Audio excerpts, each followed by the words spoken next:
the Cardcaptor Wizard of Hogwarts. This video is purely for entertainment and does not infringe on copyrights or laws. The rights to the novel and image belong to the original author. We do not claim ownership. Don't like waiting and want to listen to this fanfic in full now? Subscribe to our Patreon, where you'll find the best fanfics. Chapter 151, The Crown Returning to Hogwarts. Huh? That's strange. Logically speaking, today's password is brown sugar glutinous rice cake. Adam stood in front of the entrance to the principal's office, lost in thought. Professor Dumbledore's passwords are not completely irregular, especially after Adam would come to Fox regularly to play. A sudden change of passwords can only mean one thing: Professor Dumbledore doesn't want to go to the headmaster's office now? Is there anyone else in there now? Adam rolled his eyes and started thinking about who that person could be. Logically speaking, things for this school year should be completely over. Could it be that Fudge came to Professor Dumbledore to discuss the True Wizard Tournament? Well, it's not impossible. Let's do it next time. Thinking this, Adam turned around and left, but he didn't expect that this next time would not wait until the end of the school year. At the year-end dinner, Adam couldn't help but look at Professor Dumbledore with inquiring eyes. He asked the house elves before. During this period, Professor Dumbledore has been asking them to deliver 3 extra meals a day to the principal's office, but Professor Dumbledore clearly eats every meal with everyone in the auditorium. That one who are the 3 meals a day for, the principal's office is no longer open to the public, and there are 3 extra meals a day. Professor Dumbledore, could he be hiding someone in his office? Wow, fun. Big news, a hidden beauty in a golden house? Imprisonment pie. Professor Dumbledore is over 100 years old, right? Are you still having so much fun? Does Grindelwald know about this? In Adam's eyes, the fire called gossip burned brightly. Another year has passed, not knowing what Adam was thinking below that would make him unsafe at night. Professor Dumbledore was making an impassioned speech at the lecture table. During this year, I believe everyone has experienced a lot and learned a lot. Before we officially start dining, please allow me to announce something. Professor Dumbledore cleared his throat under everyone's confused gazes, and then nodded to Professor Flitwick behind him. This sentence brought back some unbearable memories, and the smiles on the Slytherins' faces gradually disappeared. Did something happen again this year? Ernie's voice was a little erratic, and he felt as if he had taken a fake education. If there was such a link last year because of the secret room monster incident, then no one knows what happened the year before last, and what happened again this year? What? Does it matter? Anyway, we are not the first place in the Academy Cup, Hannah said nonchalantly. Although the other 3 houses had committed suicide before and had a lot of house points deducted, Slytherin saw that the House Cup was hopeless, so it hurt others and brought Gryffindor down to the bottom, even though Gryffindor finally got it. The Quidditch champion still couldn't touch the second-placed Hufflepuff's tail. The top students in Ravenclaw, inspired by the fact that they had never been so close to the House Cup, worked hard and pushed the house points to first place. The Hufflepuffs took a look at the hand-raising rate, and the dark circles under the eyelids all expressed that they could not be curled up. Therefore, after Professor Dumbledore spoke, the Ravenclaw Eagles looked at him secretly. One by one. Come again?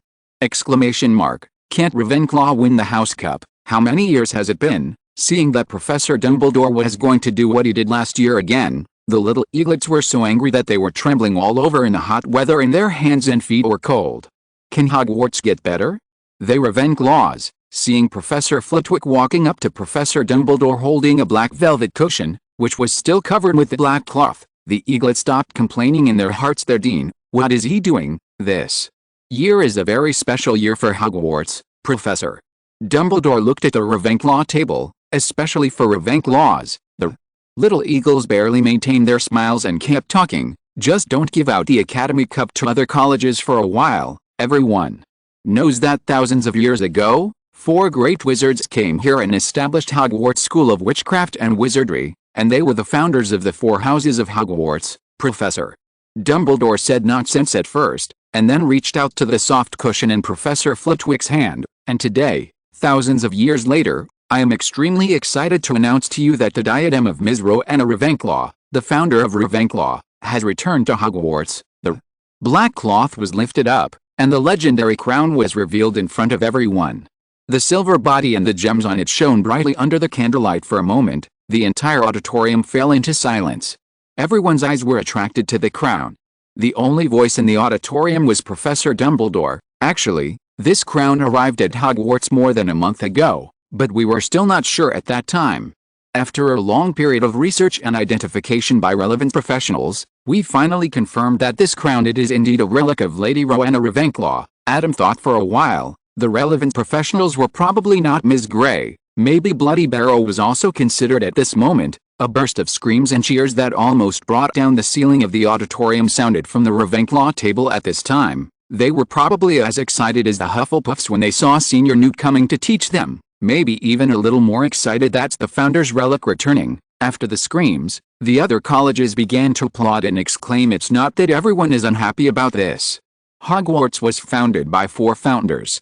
Even though Slytherin is the least popular among the 4 colleges, Salazar Slytherin himself is respected by everyone. Of course, this respect does not conflict with everyone's disagreement with his ideas. It's just that most people are still in shock and haven't recovered. Rowena Ravenclaw's crown has been lost for many years. Why did it suddenly appear? Even the professors were shocked at this time. Professor Dumbledore did not make this matter public before, and even the professors did not get the news, and the one who donated this treasure to Hogwarts for free is Mr. Eugene Crow. In an instant, Eugene became the focus of the entire auditorium. Eugene's body stiffened for a moment, then stood up in Adam's encouraging eyes and nodded to everyone with reserve. If he still felt uncomfortable the last time he went to Professor Flitwick's office, he could handle it now, although I have said it before, I will say it again. On behalf of Hogwarts, I thank you for your generosity, Professor.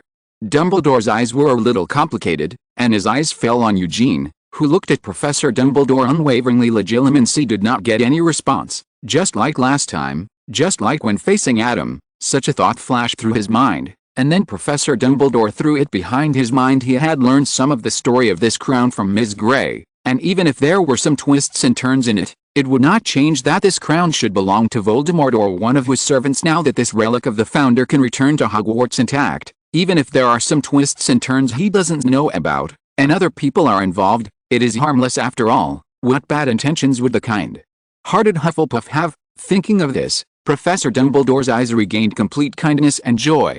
Chapter 152 Going to Hong Kong Island.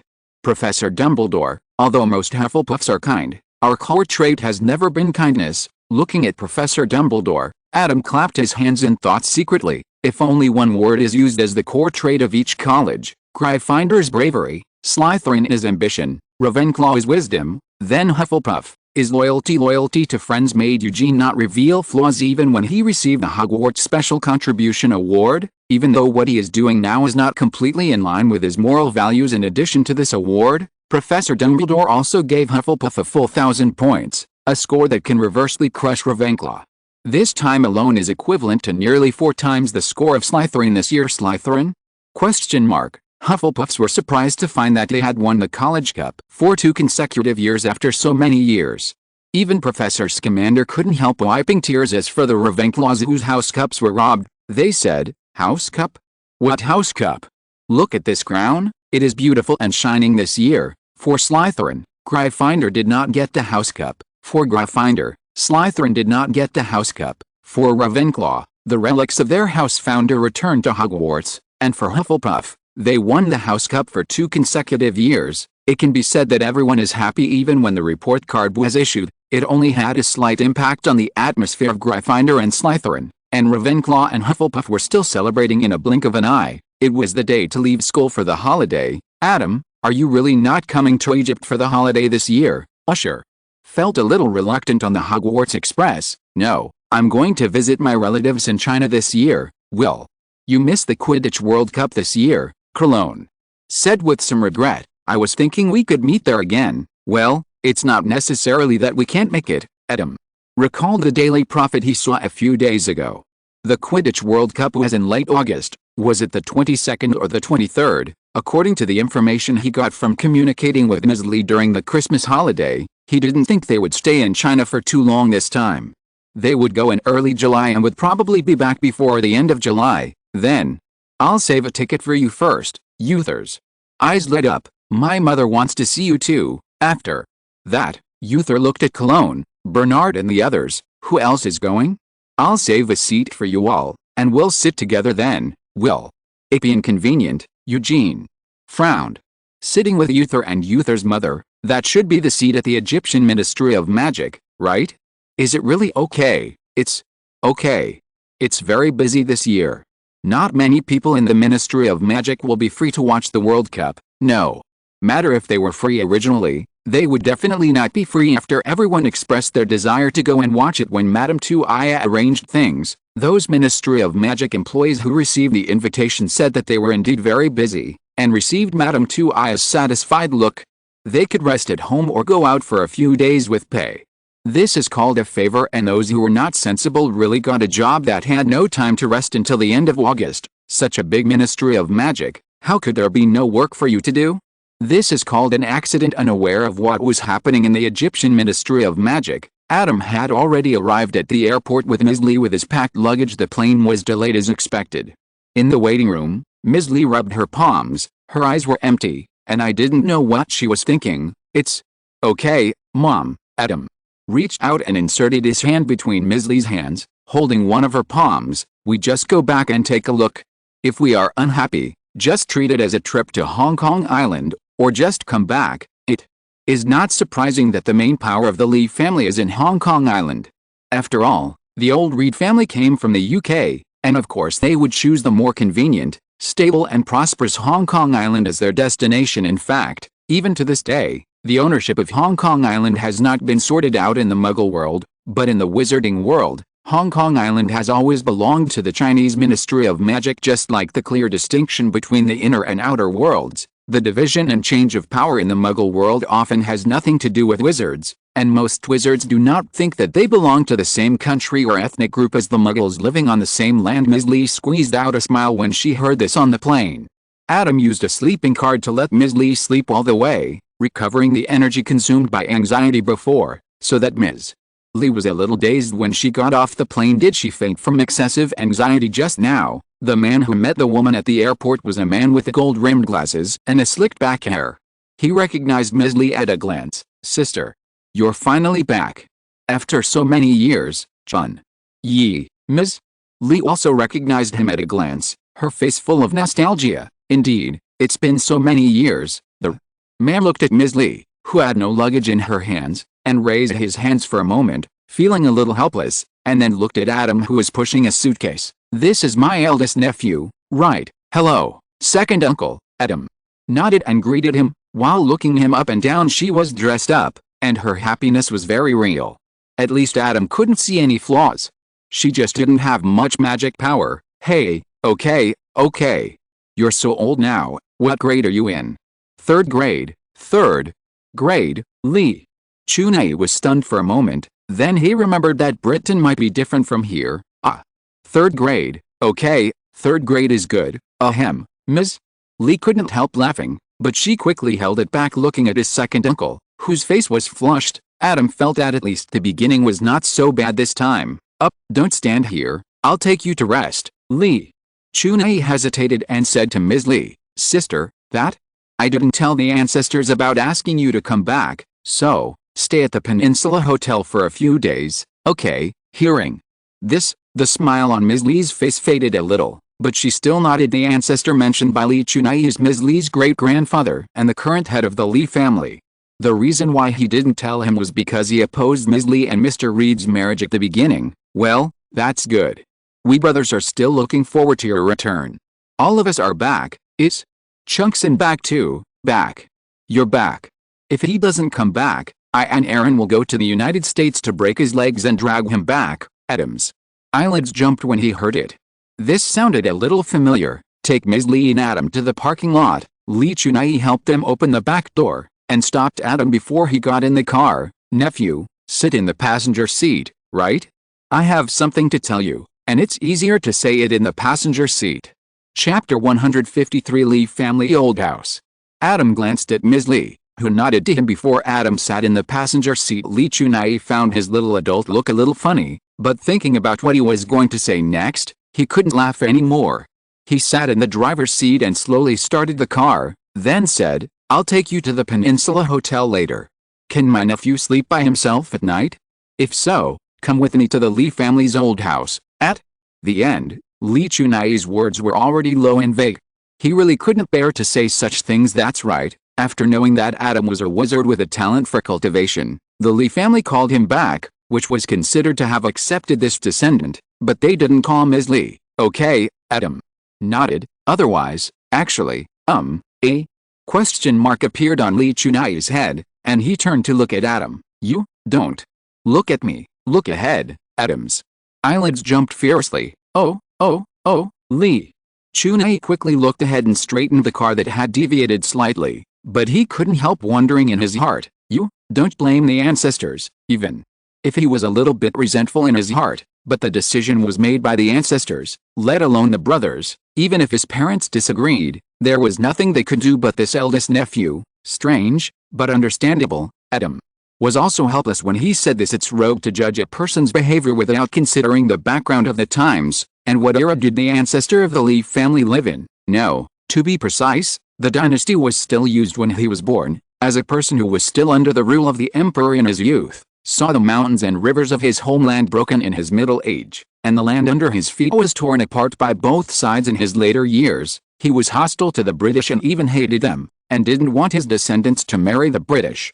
It was really something that could not be blamed. That ancestor belonged to the very few wizards who recognized their own country as mentioned before. Can Adam still blame him for being too patriotic? Even though Adam is the son of Ms. Lee, who is affected, he can say that his behavior of generalizing is irrational, but he has no right to ask him to be rational for those who have personally experienced that era. Being rational is a gift, and being unable to be rational is human nature. Even among the Japanese who lived a good life, there were good people like Ida Tsukino in that era. That being said, there are only a few people who can truly treat the people who live a good life rationally after decades, and most of them are rational with crooked buttocks. Rather than saying that the ancestor was irrational, it is better to say that in that situation, he could only verbally disagree, allowing Ms. Lee to go back with Mr. Reed, and also allowing Adam's grandparents to give her a large sum of money, turning a blind eye and treating this great-granddaughter who has no talent for cultivation as non-existent. The ancestor was already very rational, even open-minded, so what can Adam do? Come back once, recognize your ancestors, and turn a blind eye to some dissatisfaction during the period.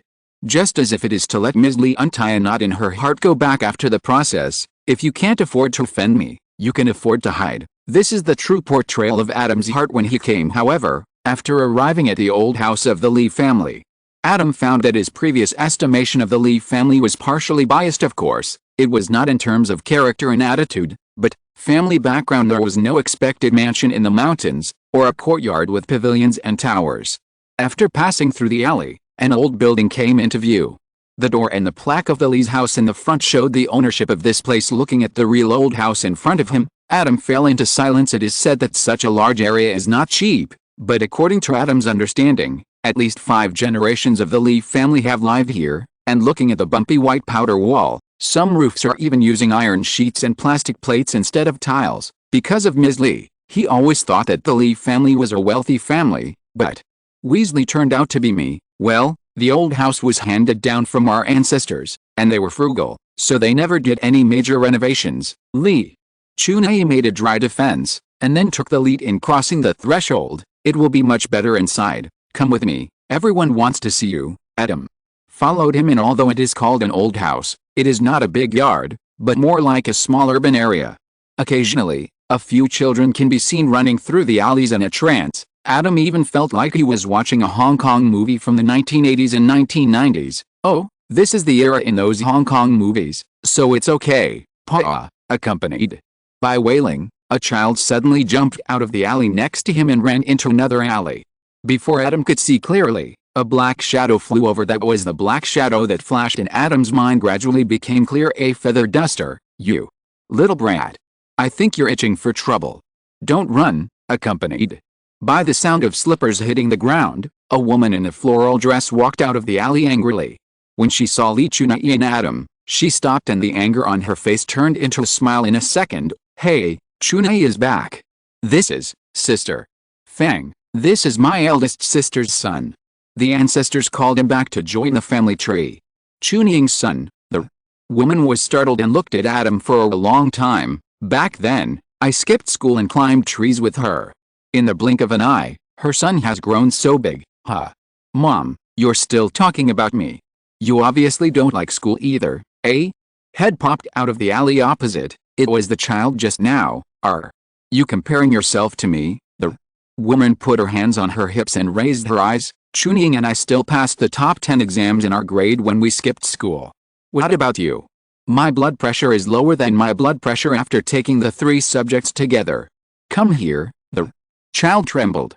He had not thought of it at first, but the woman hooked her finger, and the child felt a familiar long, feathered object poke his back from behind. There was a burning sensation coming from the various marks on his ass, prompting him to lower his head and move behind the woman. Come and call someone. This is uncle. This is cousin. Uncle, cousin. Facts have proved that children who have just received their final grades are indeed horribly well behaved, especially after being beaten. Li Chunai scratched his head.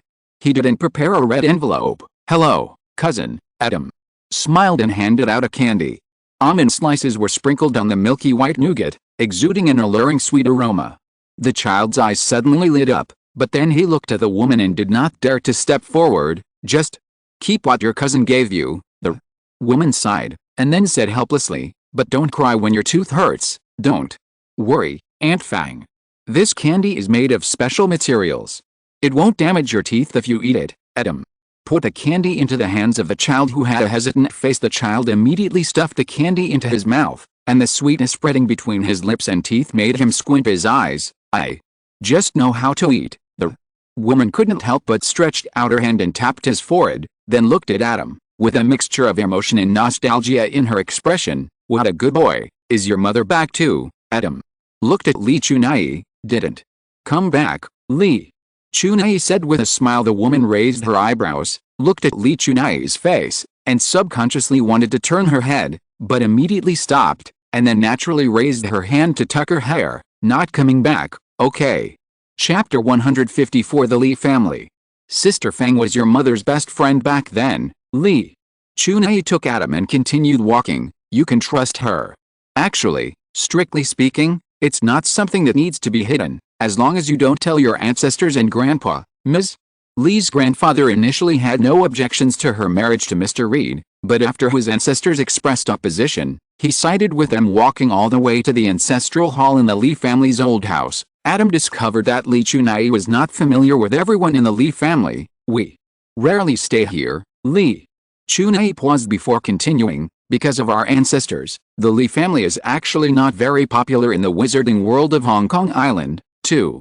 The Li family, they are very patriotic, but to the people from the Chinese Ministry of Magic, the Li family inevitably seems to be in the Xiao camp. And in the Han Dynasty at the Ancestral Hall, Adam met Ms. Li's other 2 brothers and their families. He also met Ms. Li's grandfather, Adam's own great-grandfather, and Adam's grandparents were also there except for the ancestors. It can be said that everyone from Grandpa Adam's lineage is here from top to bottom. My ancestors are entertaining people from the Ministry of Magic. I don't know what they are talking about, Grandpa. Li Ziquan took Adam to worship the ancestors. Grandma Shendarin held his hand and said, so the matter of entering the genealogy will have to wait until tomorrow. You are also tired from the journey, so you need to rest for a night. There's no rush. Adam nodded and looked at the other people in the temple. His uncles all had very friendly eyes, looking at him with a bit of excitement and consideration, as if they wanted to see a bit of Ms. Li in his face, while their family members looked at Adam with more of a curiosity. Adam's great-great-grandfather said nothing during the whole process. He only spoke after hearing him speak. She speaks Chinese well. At this time, even in Hong Kong Island, there are a large number of people who speak English. Adam, a child who grew up abroad, has no Chinese accent.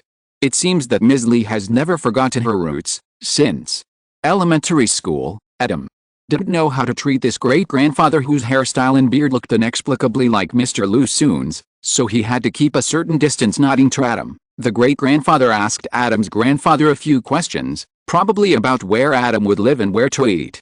After hearing that everything had been arranged, he left. After the great-grandfather left, the sound of relief could be heard in the ancestral hall. A group of people were stunned when they heard such a neat sound. They looked at each other and couldn't help laughing. Even Adam's grandfather showed some relief in his eyes. Obviously, having his great-grandfather there was also a very stressful thing for him. Stop standing in the ancestral hall. Let's go. It's almost time to have evening tea. Let's talk while eating. Adam's grandfather spoke, and of course everyone obeyed. When we arrived at the restaurant, We had reserved a private room long ago. Ms. Lee was already waiting there. Aunt Fang, whom we had met before, was also there. The two seemed to be chatting happily. Seeing the arrival of Adam and his party, Aunt Fang picked up her bag and left. Adam's grandfather originally wanted to keep her to eat with him, but Aunt Fang said she would send her son to make up lessons. Adam was shocked. Is Hong Kong Island so busy so early? But think about that cousin who is said to have lower blood pressure than Aunt Fang and the three subjects combined. If Aunt Fang does not have high blood pressure, then his average score in each subject is only 30 or 40, and he really needs to make up for it. But, are there any extra classes for the magic subject here? It's not a magic school class, it's an ordinary elementary school class. Adwin isn't old enough to go to a magic school yet. Ms. Lee and the others were reminiscing about old times together. Sitting in the corner were children from several families. The person speaking was Lee Kuei, the son of Adam's third uncle, who was 3 years older than Adam. Adam wanted to call him cousin, and Alwyn is naturally Aunt Fang's son, the child who was chased and beaten by the flying feathered duster before Adam was stunned after hearing this. You still want to go to an ordinary school? In Adam's understanding, only Muggle-born wizards would go to other schools before entering school. Whether other young wizards have preschool education depends entirely on their parents. There were people like Cologne who had never learned anything before coming to Hogwarts, and there were people like Uther who already knew the fire curse. Yes, you have to continue learning after going to magic school. It's hard to find a job by just learning magic. There are so many people in Hong Kong, and there are only so many positions. If you only know magic and don't learn anything else, how can you use Fenghui to recruit people to move bricks? Li Kuei looked helpless. Nowadays, even store recruitment has academic requirements, and the official establishment of the Ministry of Magic requires a bachelor's degree. In addition to learning magic, we must not fall behind in other subjects. Hiss, that's terrible. Adam shook his head, then his eyes lit up and he looked at his cousin. Are you willing to go abroad in the future? How about you come work here? Wow, forget it. We don't know how to cook, and our English is not good. If we go there, we can only help my aunt carry the dishes, which will embarrass her in front of my uncle. The speaker was Lee Kuei, the second uncle's son, 1 year younger than Adam. The other party seemed quite sincere, and Adam couldn't tell whether the words were sincere or weird, but he didn't mention them anymore. He just said them casually on a whim. Are you working in Auntie's restaurant? Or doing other jobs? Do you work in the wizarding world or? Lee Kuei listened to it. He was no longer a child. Graduation was just around the corner, and the Lee family was not easy to get along in the wizarding world of Hong Kong Island, and it was even more difficult to find a job. His second uncle and fourth uncle went to the mainland and the United States respectively, leaving only his father to stay in Hong Kong Island. Lee Kuei might not be interested in working in the UK, but for him, this was a great opportunity to not have to stay in Hong Kong Island and suffer from death. He didn't want to go to the UK to be a parasite and wait for death. Seeing that his father and eldest aunt had such a good relationship, it should be no problem to help him find a regular job, right? Adam looked at Lee Kuei in surprise, and then said, I plan to open a few stores in the wizarding world after graduation. Lee Kuei was silent for a while before speaking. You? How many stores? 4. A moment, he didn't know which of the two keywords would hurt him more. Oh? Is Adam planning to open my eldest sister's restaurant in the wizarding world of Britain? The people chatting over there heard their conversation. The second uncle turned his head and looked at Adam in surprise, then looked at Ms. Lee. Sister, Adam not only inherited your talent for cultivation, but also your talent for business. He has a bright future. Not only that, he even inherited your talent for cooking, and he's even better than you. Ms. Lee sighed. Now he's the chef for all the banquets in their school. He didn't spend any money last year, but earned a lot of money.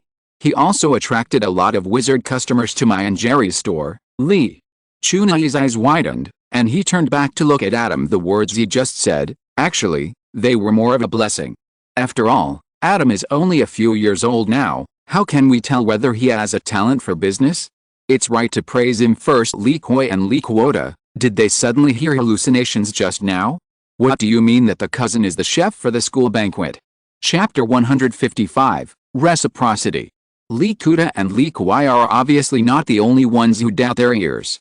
Of course, there are also people who doubt themselves, but others. Sister, there must be a limit to joking. The speaker was fourth aunt, A witch from the United States who came back with fourth uncle this time.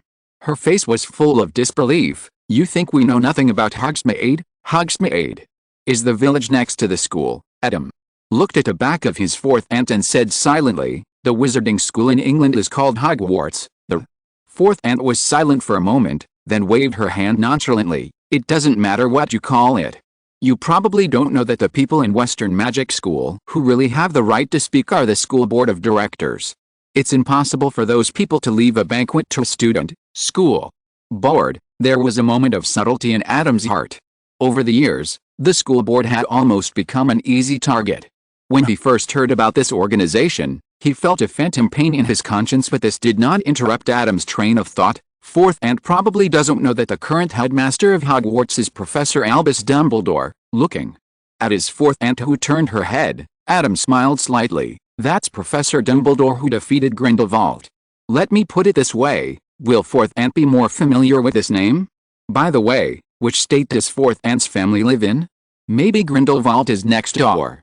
It was blown up. Fourth aunt couldn't help but move her fingers. Is this human language? However, Grindelwald, compared with Voldemort, the Dark Lord, Grindelwald's reputation in the UK may not be that great, but around the world, the latter's reputation is far greater than the former. After all, Voldemort's power was blocked by Professor Dumbledore before it even left the UK, and the middle path collapsed.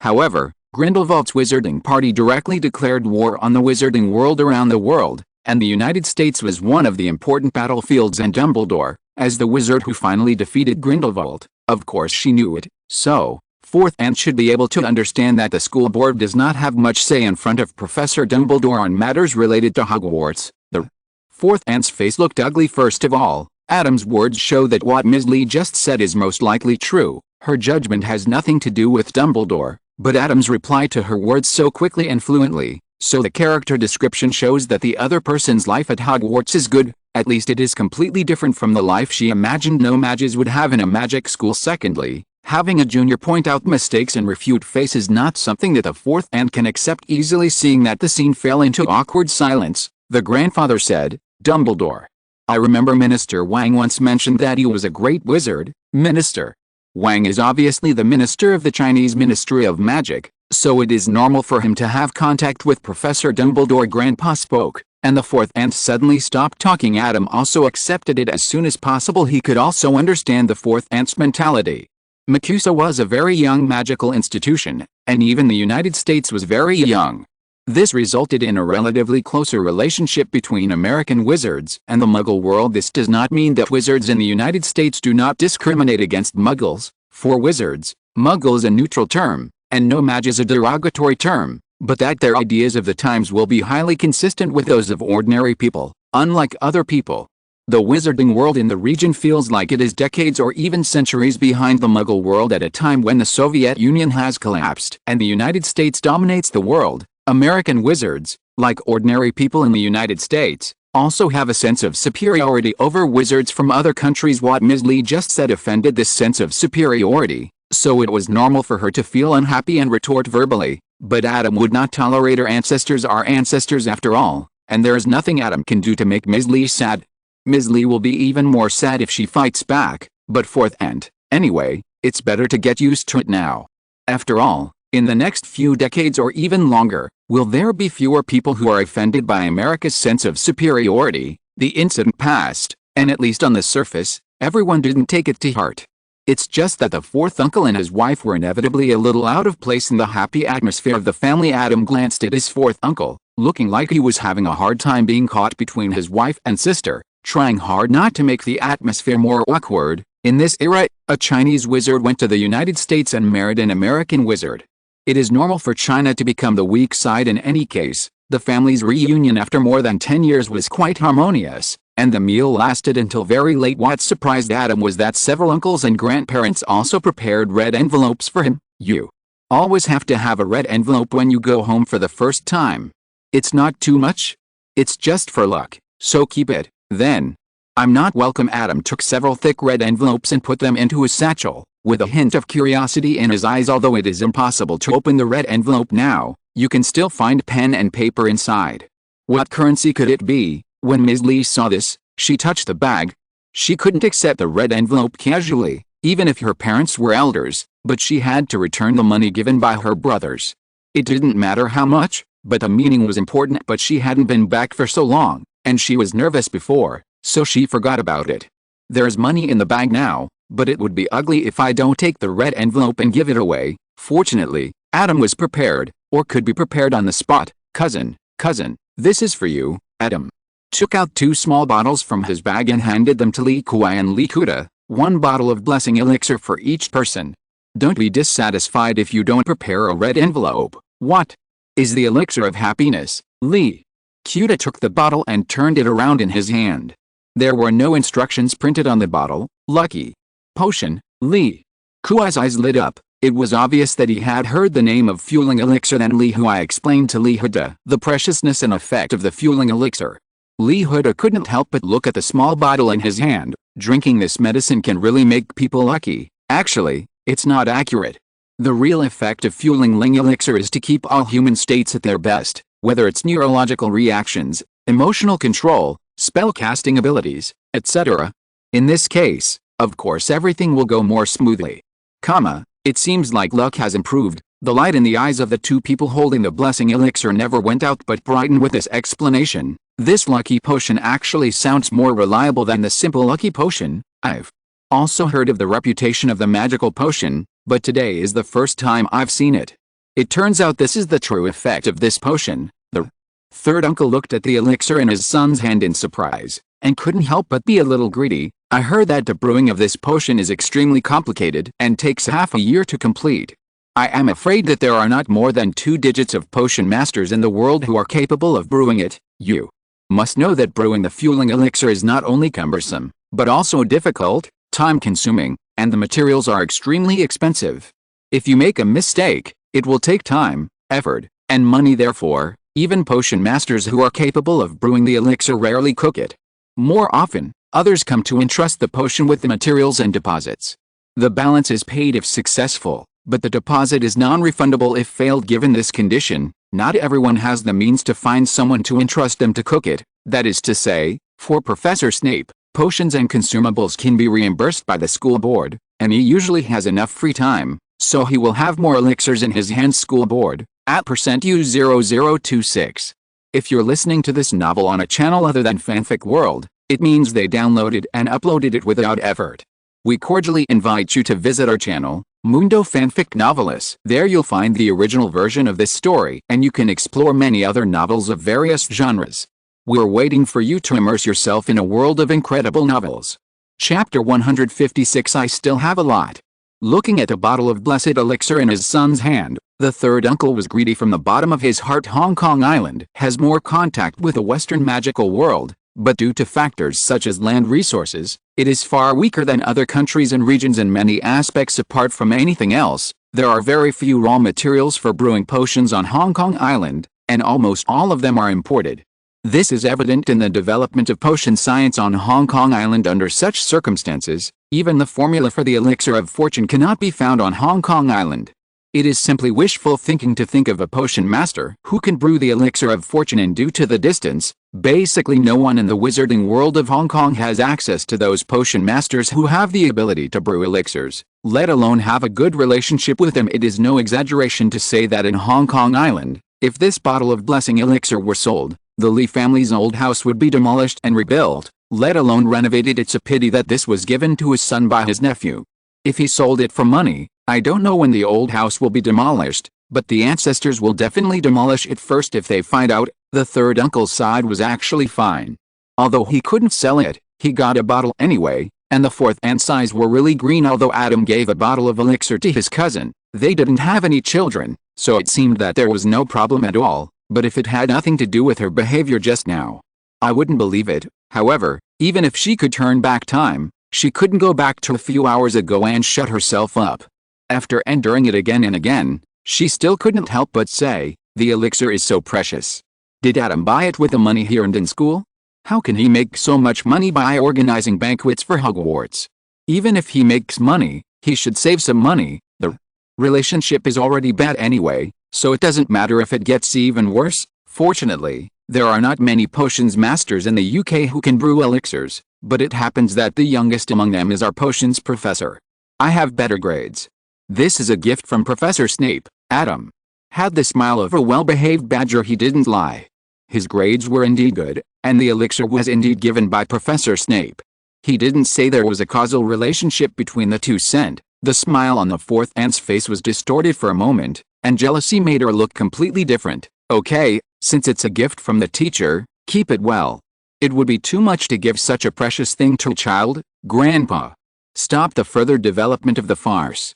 Although he had never heard of the elixir, he also heard that it was very expensive and it would be unreasonable to give it away. Seeing Adam fish out a handful from his satchel and grab 2 bottles that were exactly the same as those held by Lee Kwai and others, Grandpa closed his mouth with a blank mind. What did he want to say just now? It doesn't matter. Professor Snape likes me very much. I have a lot more here. Adam smiled and gave each of his grandparents a bottle. Grandpa and Grandma should also keep it, but don't drink too much of the elixir.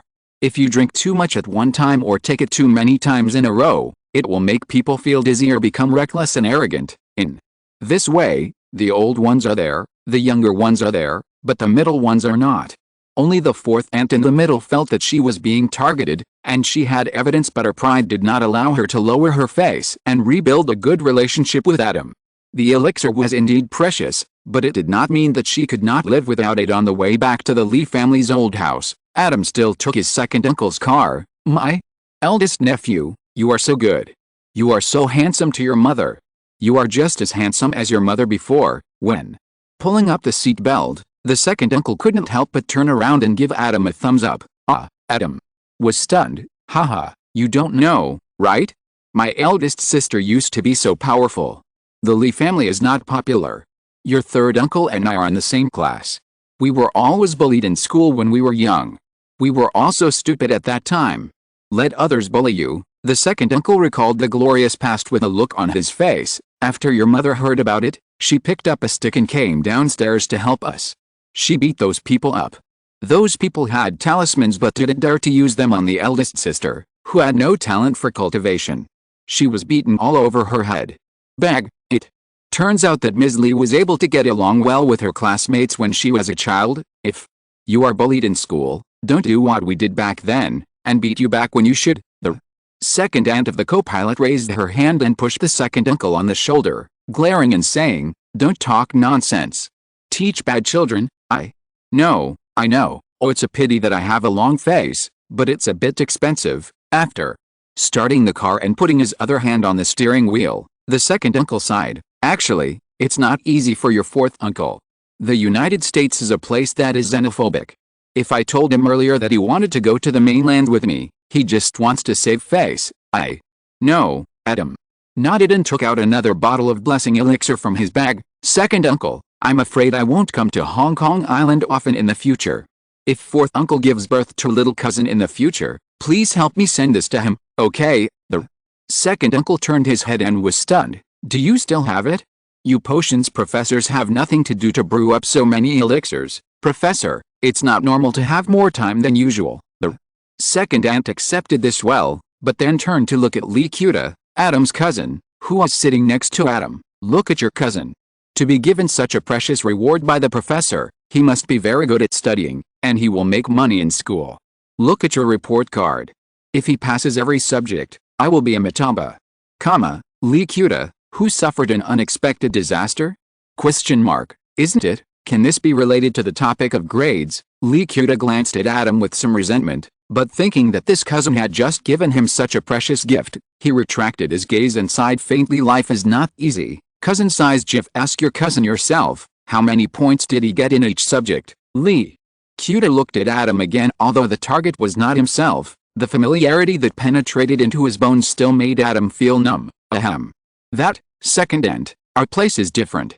As long as you learn a few courses in the magic school, the study pressure is not that great, and we don't count grades. In the grateful eyes of the cousin, after Adam's persuasion, the second aunt finally gave up. Adam patted his cousin's shoulder sympathetically. It seems that no matter whether there is magic or not, some things will not change. That night, Adam stayed in a clean and tidy room, although not luxurious.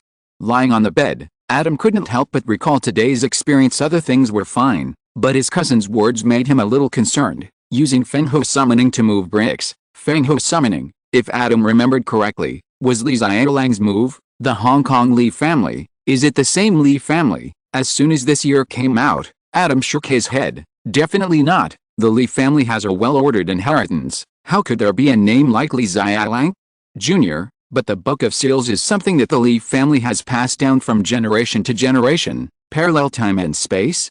Chapter 157 by. In order to find out, Adam summoned Xiao K and CB from the sealed book. They usually don't like to stay in the sealed book, but this time they are going to go away for several days, so they naturally follow together in the sealed book. Well, we don't know about that either. But since it's different from the world you dreamed of, it shouldn't be the same world, but a parallel world. After hearing this, Xiao K and Sibi explained, Kuro Reed is the only great magician in the parallel world who has gathered himself. He has been to many parallel worlds. Although these parallel worlds can be stabilized because they are different enough, they must still have similarities. It's just that the earlier the parallel world is formed, the less similar it is to other worlds. Adam could say that reality was different from what he saw on TV when he was a child. He just said that he dreamed of it. The two little ones didn't doubt it, but praised his talent. Unless using magic, magicians rarely dream. Adam actually dreamed of parallel worlds. It seems that Adam also has the potential to travel through parallel worlds, so that's it. Adam understood. It seems that this world is not the world of Sakura and Sioran. How to say? It's a bit of a pity. I was still thinking about meeting the first generation of Q King. It seems that I can only see if I have the chance to meet him if I go to a parallel world in the future after a good night's sleep. The ancestor still didn't come the next day. The Ministry of Magic people pestered him for a whole day, and the same thing happened on the third day. What on earth did the Ministry of Magic people come to the ancestor for? Is it more important than Adam's entry into the family tree? The second uncle thought this was a bit outrageous. It's been a few days? Could it be that the ancestor regretted it? I heard that they wanted to ask the ancestor to go abroad to help, but the ancestor didn't agree, so the people from the Ministry of Magic refused to leave. The third uncle knew something, and Adam couldn't help but prick up his ears. Going abroad to help. Is it the ruins of the Sky Garden? Adam remembered that he seemed to see the logo of the Chinese Ministry of Magic there. What? A joke? Asking the ancestor to go abroad to help? What kind of trivial matter can make the ancestor go abroad in person? Did the surname Wang die abroad? The second uncle laughed when he heard it, but he saw that the third uncle's expression was a little strange. No way, really? What happened? What happened is confidential, but the person must have left. The nameplate fell to the ground and broke into two pieces. The three masters of the Guanshan division took action, and all of them got the signs of great misfortune and emptiness. Although no exact news has been sent back, and the body has not been transported back, but the third uncle shook his head. The second uncle stopped talking. He originally wanted to say that if it really didn't work, he would kick the person out, but now there was no way. Death is the greatest. No matter what, they are now going to drive people away, and they will become unreasonable. Then, dragging it on like this is not a solution. We can't let Adam wait here all the time. Besides, we all have things to do at home. For example, the fourth aunt had something at home that she had to go back the next day, so she took a plane back first. The second uncle looked at Adam. How long can you stay here? I'm fine, I can stay until August. The second uncle should be the most anxious to go back, and he can't delay. Li Chunai is an office worker, which is also a public office. This time he applied for annual leave, and he had to leave even if he didn't want to leave, unless he didn't want to continue working. I still have 3 days of leave. I guess the Ministry of Magic won't give up so quickly even if they pretend to do so. The second uncle sighed. Then in the remaining few days, the second uncle will take you to have fun in Hong Kong Island. After 3 days, you and your mother will go back first. Okay, Adam readily agreed. In the next few days, the whole family played around Hong Kong Island, went to Disney, and visited shopping malls. What surprised Adam the most was the Wizard Shopping Street in Hong Kong Island, which had all kinds of cinnabar, yellow paper, peach wood swords, and compass talismans and statues. There are many inferior products among these things. If you want to buy them, it's better to buy them in regular stores. Although they are a little more expensive, the quality is guaranteed. Looking At the yellow talisman in front of him and listening to the words of the third uncle, Adam inexplicably wanted to laugh while Ms. Lee and others were having afternoon tea. Adam followed the third uncle to the so-called regular store. Originally, Adam thought that his uncle would pay first and he would go to the bank to exchange money for his uncle later. He was still stingy and picky, fearing that his uncle's wallet could not bear it. But after hearing the clerks say that they also accept gold galleons, Adam started to buy without hesitation. Peach wood sword? Buy. Compass? Buy. Copper coin sword? Buy. Cinnabar yellow paper? Buy. What? Are you still unpacking? Who can use a piece of paper? Pack it up for me. Foreigners will think I can't afford it. The clerk glanced at Adam, who looked like a mixed race, and was hesitant to speak, but under the watchful eyes of the store manager who was sharpening his knife not far away, he still showed a business smile. Okay, sir, is there anything else you need? It's not a business that will not open for 3 years, but a business that will last for 3 years. If this order fails, he will probably be sunk to Causeway Bay by his boss tonight. Ahem. Adam, can you use up all the things you bought? The third uncle was shocked to see Adam's shopping posture. In a blink of an eye, 7 or 8 shop assistants who were helping to pack the goods stood beside him and quickly pulled at him. This copper coin sword and peach wood sword are both magic swords. One is enough. Adam turned his head and looked at the third uncle in surprise and said, "Third uncle, have you forgotten?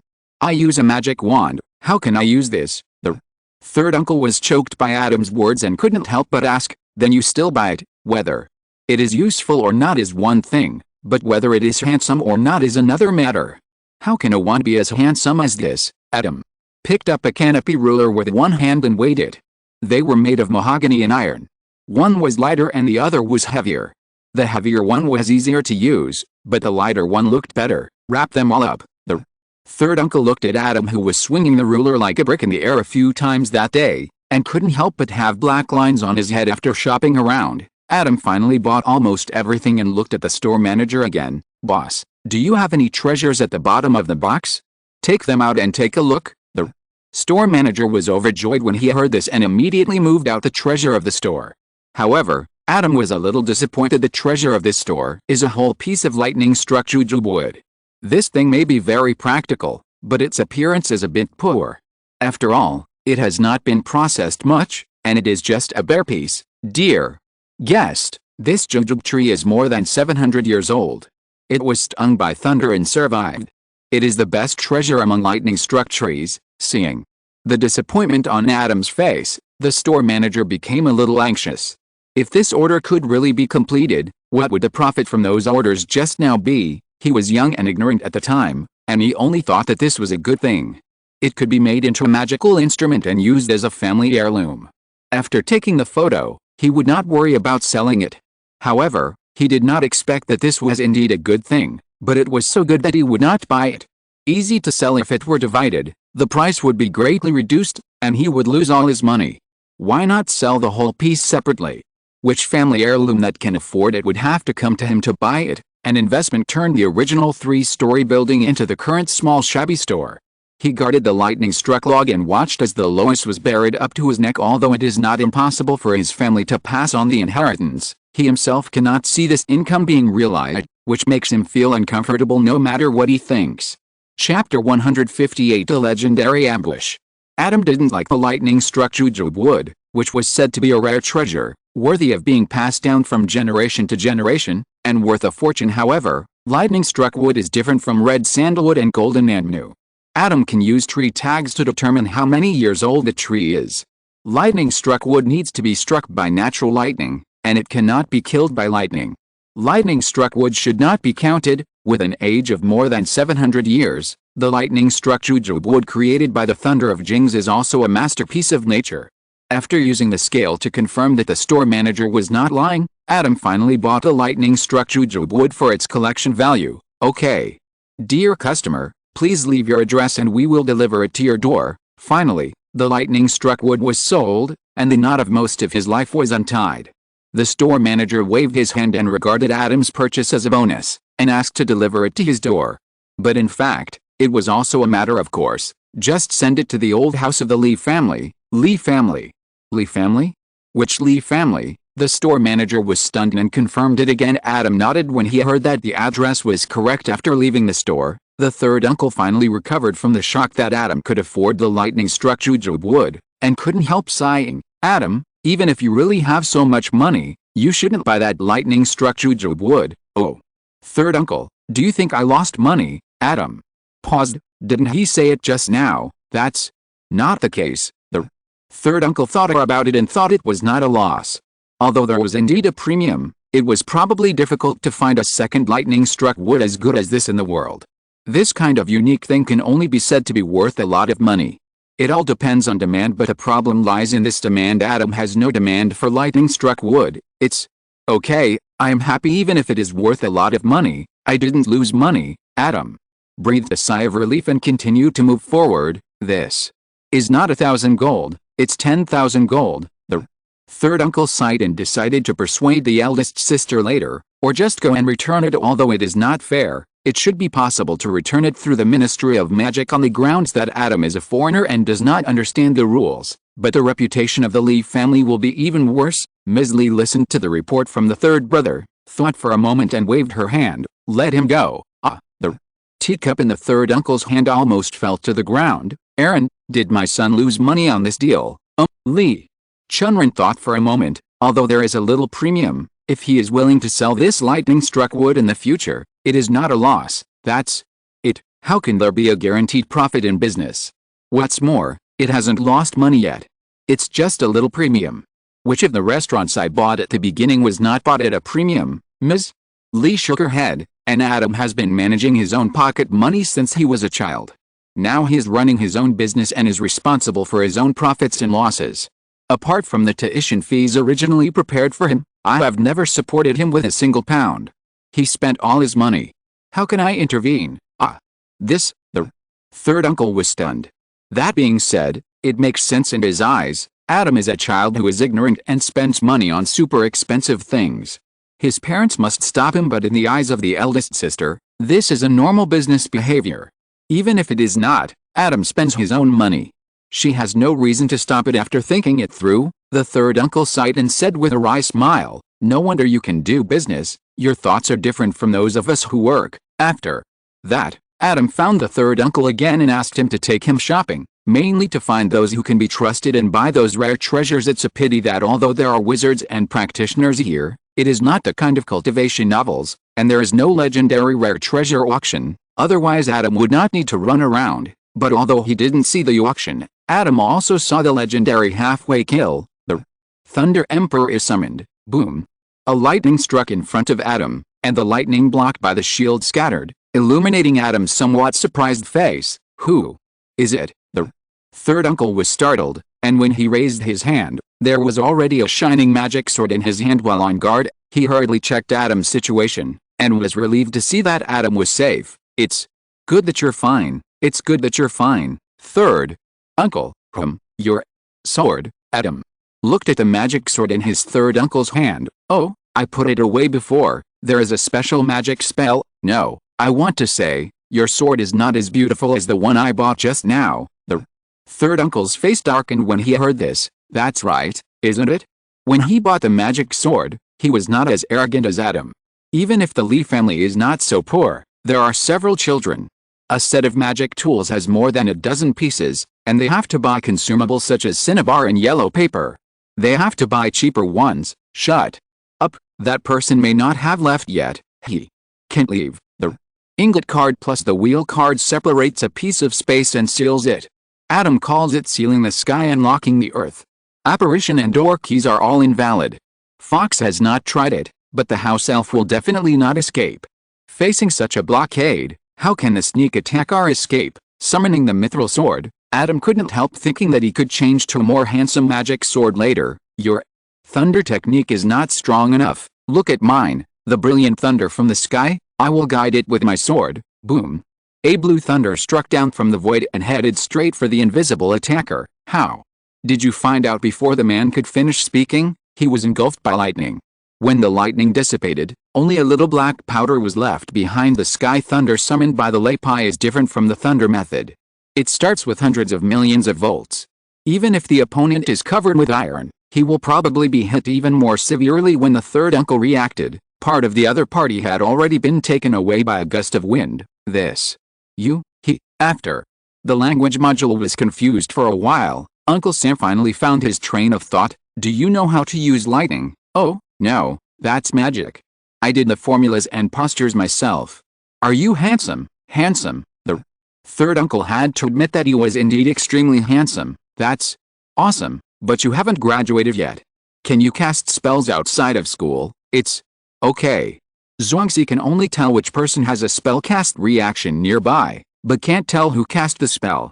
We are now at the wizard gathering place on Hong Kong Island, and the Ministry of Magic will not cause trouble for me. What's more, he was using the magic of the Clow card, and Trace Seal couldn't detect it at all.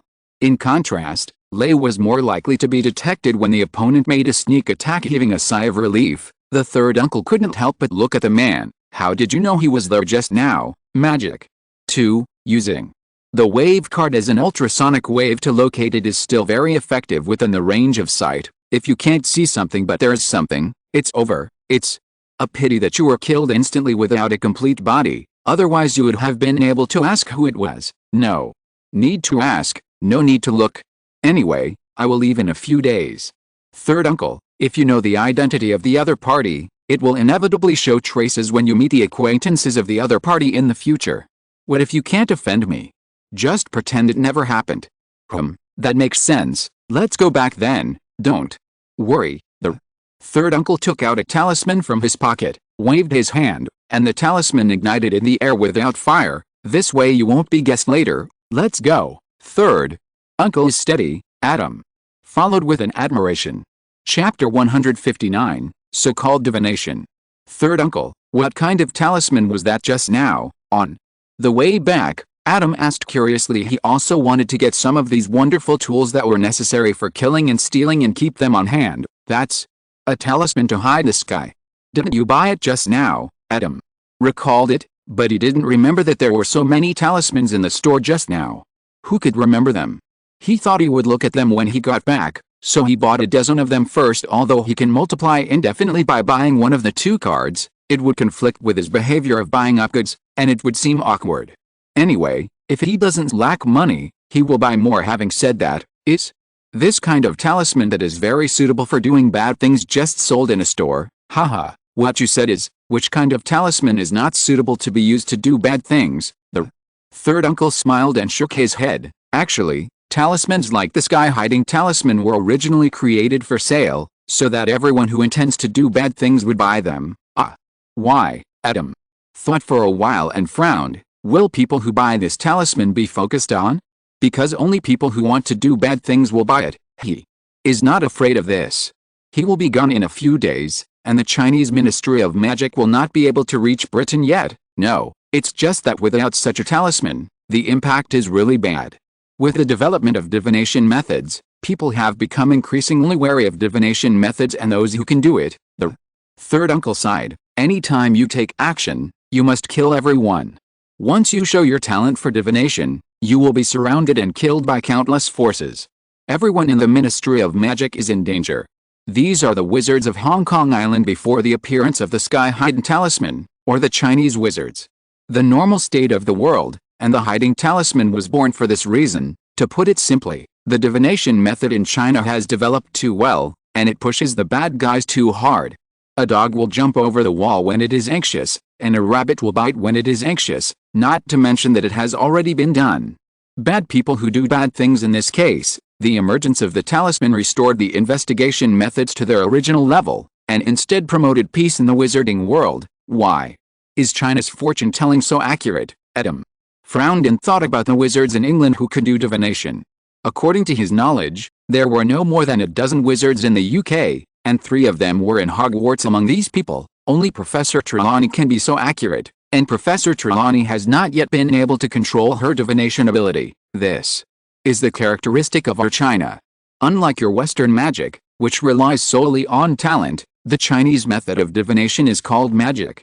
In addition to relying on talent, it also requires calculation. The third uncle smiled proudly. Kiman, Tei, Liren, Zuai, Mihua, These magic numbers look for the connection between everything from different angles.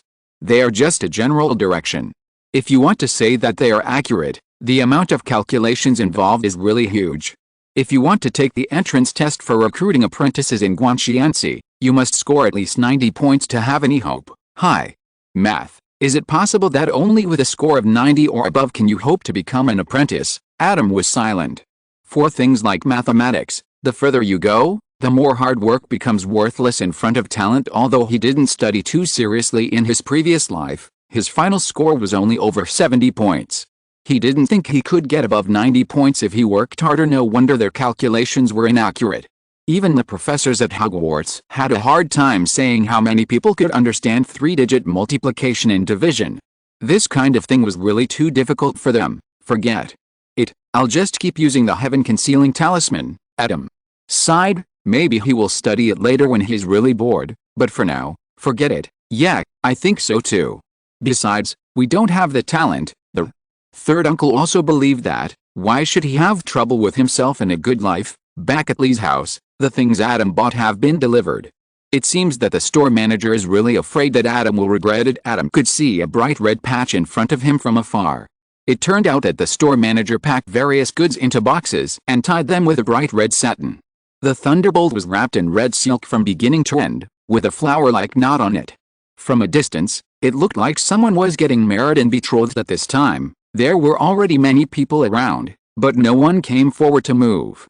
When the store manager saw Adam coming back, his eyes lit up and he hurriedly greeted him. Dear guest, you are here. Mr. Ziquin has come out to take a look before, but since you are not here, I can't hand it over at will. Now take a look and see if everything is ready. Here is the list. It turns out that Grandpa has already come out. No wonder the store manager blocked the door with so many things and no one took care of it. Adam took the list and looked at it. There were quite a few of them. Then he walked over to the boxes of goods and checked them. After checking them all, Adam looked at the store manager. It's a lot of the same. I've got both money and goods. Please come back, manager. The store manager didn't expect that the other party would actually check everything, but fortunately he didn't think so, otherwise his store wouldn't be recommended by his third uncle. After receiving both money and goods, your distinguished guest will come back to take care of business next time. Definitely. Next time. After bidding farewell to the store manager with clasped fists, Adam looked at the pile of goods in front of him. After thinking for a while, he still didn't directly show his ability in front of everyone. Instead, he put away everything in his satchel. The third uncle was not too surprised. He had seen this satchel with a traceless stretch charm cast before when Adam paid for it. Adam, you went out and bought so many things. Although the others were also curious, they were embarrassed to ask since it had nothing to do with Adam. It was Aunt Fang who spoke at this time. Yes, Aunt Fang, bring some local specialties back. Aunt Fang thought about it and realized that these were indeed the local specialties of their place. Then she said, if you want to buy such local specialties, why not go to Dianke Pavilion? There are also many good things there that cannot be bought abroad. Oh? Thank you, Aunt Fang. I will go there tomorrow. After saying goodbye to Aunt Fang, Adam looked at his third uncle and asked what Dianke Pavilion was. It is a place that sells jewelry, as well as ornaments and instruments, hairpins, jade pendants, bracelets, necklaces, etc., mainly jade and gold, which are indeed specialties. The third uncle nodded. I don't go there often, but your third aunt likes to go shopping, and I forgot where it is. Adam understood, and it was just right to buy some gifts for Ms. Lee. The next morning, Adam followed his third uncle out, and the first stop was Dianke Pavilion. The treasure of this Dianke Pavilion is a complete set of kingfisher feather headgear, and even a phoenix crown. It is said that it belonged to a lady of the first rank in the last dynasty. The third uncle introduced Adam. Is that also a magic tool? Yes, but it only keeps the kingfisher feathers on it unchanged for 100 years. As a magic tool, it actually has no effect. Nowadays, you can't find so many kingfisher feathers, let alone such a skilled craftsman. This set of headgear is more precious than most magic tools. The treasure of a store selling magic tools is almost useless, which shows the nature of this store and the standard of the customers here to weigh the value of goods. The effect is just icing on the cake, and the appearance is the key. Adam nodded, and couldn't help but want to ask later whether the treasure of the store is for sale. As long as there is a price, He can get it. I don't know if Ms. Lee will like it. Even if she doesn't like it, it's good to keep it as a collection. Chapter 160 Feeling at Home. Hello, where's your store manager? There were many guests downstairs, but there were not many people on the 6th floor, which only wizards could come up to. Adam randomly found an idle waiter. Hello, do you need any help? See if I can solve it. If not, I will ask the manager or store manager for you. Looking at the perfect hospitality smile on the waiter's face, Adam said, I plan to buy some jewelry, such as rings, necklaces, bracelets, earrings, etc., and then I will see if you can accept custom orders here. I will also ask how to sell the treasures of the town. The waiter knew halfway through that it was time to call the manager. She couldn't bear the commission on this order. When she heard the last word, surprise appeared on her face. You want to buy the treasure of the town? Yes, that's the Kitao noodles. Adam nodded and looked at the waiter. What, is that mask not for sale? This situation is not unheard of. The treasure of the store is purely used to promote the appearance and attract customers, and is not sold to the outside world. The waiter hesitated. Their treasure could be sold, but it's not that it's not for sale, it's just that the store manager said that he only accepts barter. Adam suddenly realized that since a set of Kitao noodles was for sale, the rich ladies in Hong Kong should have taken action long ago. Why did they keep it until today? It turned out to be this reason: money is easier to use than anything else until it reaches a certain amount, because it is a general equivalent and more flexible than any other resource, but when it reaches a certain order of magnitude, it is just a number. The goods corresponding to this price range are priceless and rare treasures that cannot be bought with just money. No matter how expensive a set of Kitao noodles is, there will be no shortage of people to buy it, but if it must be bartered, to exchange treasures of the same price for a set of pure decorations, even if rich wives are willing, their families will not agree. Adam thought for a while. He had quite a lot of rare treasures, so he said, take me to meet your store manager first. I'll see what his price is. If I don't have enough, I'll go back to China to pick it up. The tone of his voice was that he was determined to get the treasure of the town, and he didn't feel that he could not afford it at all. This is natural.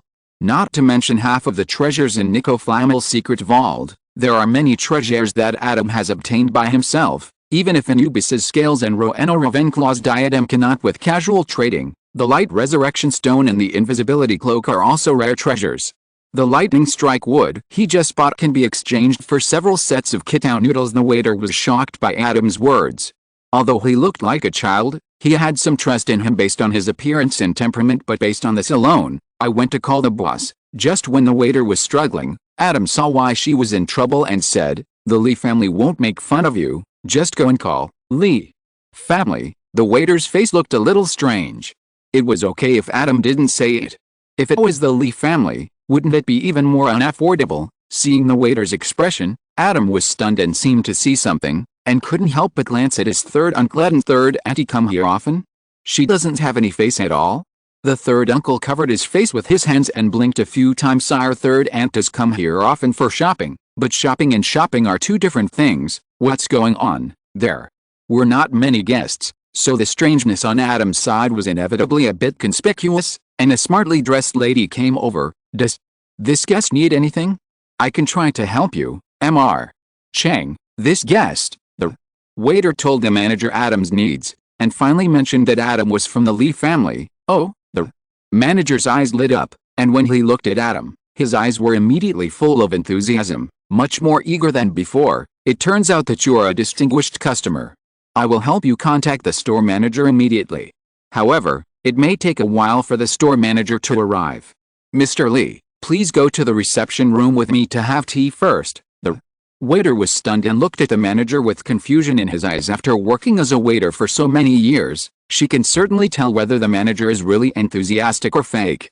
You didn't have this attitude when Mrs. Lee came over before. Judging from the previous situation of the Lee family and Mrs. Lee, it was obvious that even if they wanted to see the treasure of the town, they would be politely rejected. Watching the manager take the person to a higher floor, the waiter returned to his post with doubts. Sister Zion, what happened to that guest just now? Another male waiter had nothing to do and couldn't help but start to inquire about gossip. Zion told him truthfully what had just happened, and finally couldn't help but said, why do you think the manager's attitude suddenly changed so much? The Waiter's eyes twitched twice, and he looked at Xiaoyan with surprise and understanding in his eyes. No wonder Sister Xiaoyan has been working as a waiter for so many years.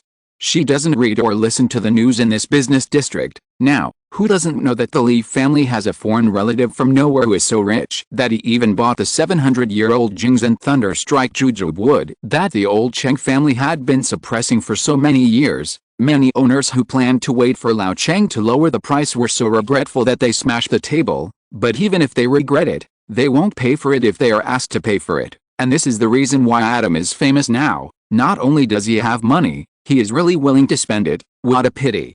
If only it was him who received the reception just now, he would have reported it directly to the boss. As for the manager, they will be on the same level next month.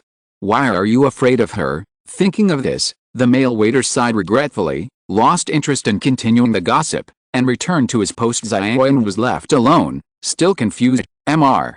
Li, please have some tea. Sitting down after a set of operations that look very hot, the manager served Adam and Li Chunrin tea, and then waved the waiter who had been waiting at the back. Came to Adam with a booklet in his hand, knelt down on one knee and showed the booklet in his hand to Adam. The boss is already on his way. Mr. Li said before that he also wanted to buy some jewelry. This booklet contains our store's collections. You can choose from them and we will help you take them out from the warehouse, just like downstairs. The items displayed in the display cabinets are just ordinary items. The items in this booklet are treasures. No matter whether they are expensive or cheap, at least you don't have to worry about bumping the jewelry with others when you take it out. Adam heard the words and looked at the booklet. The waiter must have been specially trained. After Adam read it, he would immediately turn the page. After Adam's eyes stayed on a certain jewelry for a while, he would introduce it. The introduction was simple and clear. Click to stop. Not offensive. The third uncle initially glanced at it to see if he would choose one for his wife as well. After all, the wedding anniversary was coming soon, but after seeing the string of numbers under one of them, he withdrew his gaze and concentrated on drinking tea. Anniversaries happen every year, so why buy something so expensive? Just go downstairs and buy a ring later. Adam remained silent all the way to the end, and the waiter and the manager opposite showed no impatience at all. And the timing of refilling the tea was just right. After the waiter closed the book, Adam looked at the manager. Is there anything else? This is our store's inventory. If Mr. Li needs it, we also have other stores' inventory here. Adam raised his eyebrows. Diankaj is a chain store. Mr. Li was joking. It is naturally from the inventory of other jewelry stores. The manager smiled. The entire Hong Kong island, even the inventory of jewelry stores that only sell illegal weapons, is included.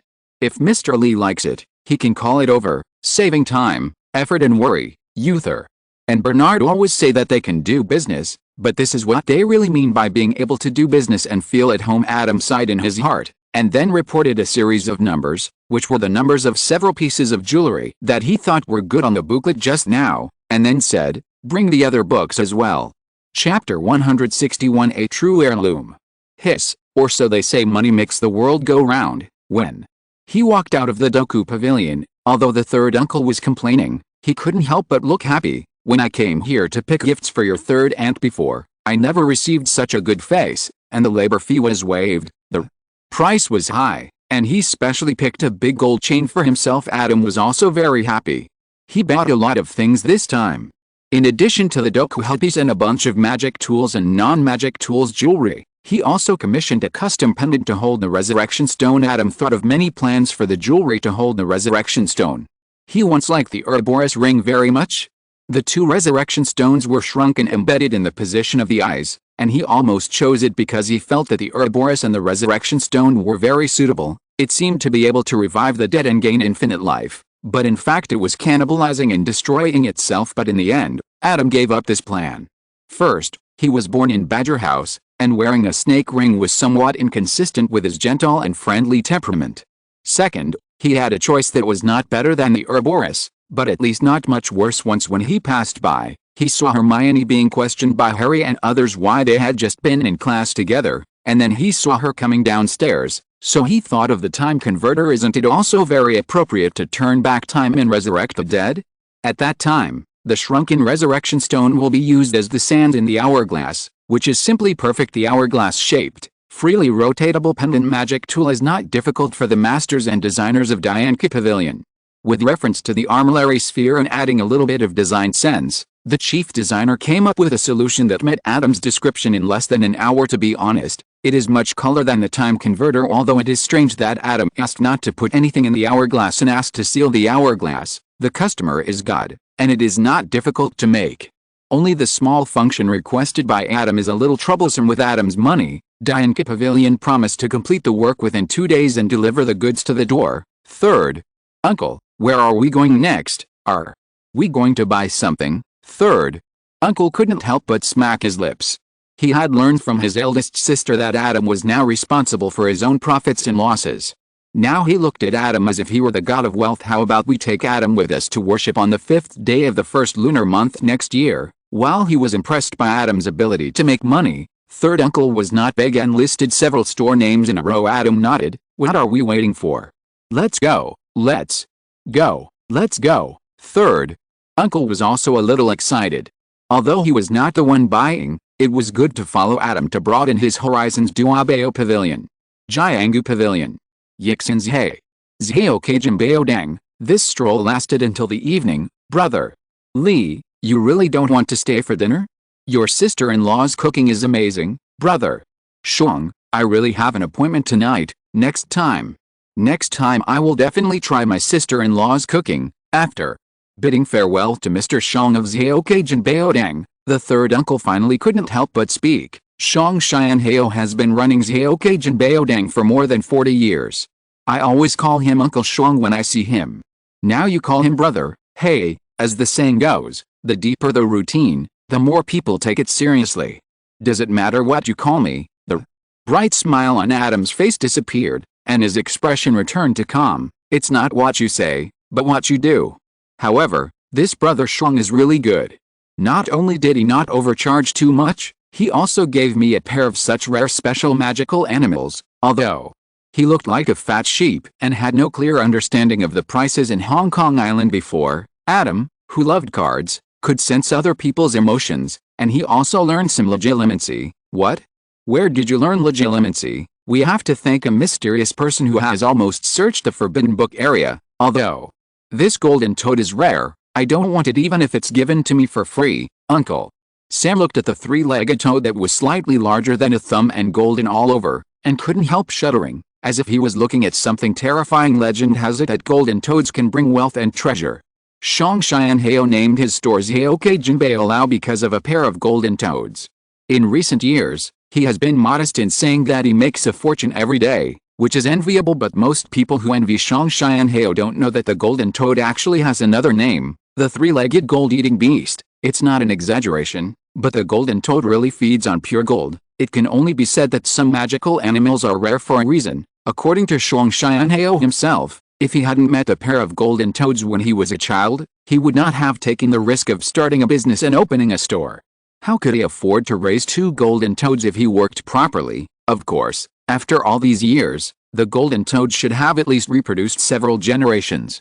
Fortunately, the golden toad only lays 1 egg at a time. If it lays tens of thousands of eggs at a time like a real toad, even if there's oil at home, it can't afford it. By the way, the golden tadpoles of the golden toad are relatively easy to raise when they are young.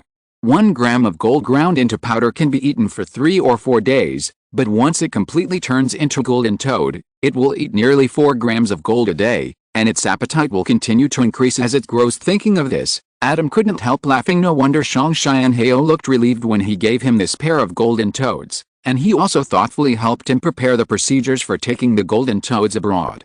The tails of this pair of golden toads have not yet completely turned into the 3rd leg.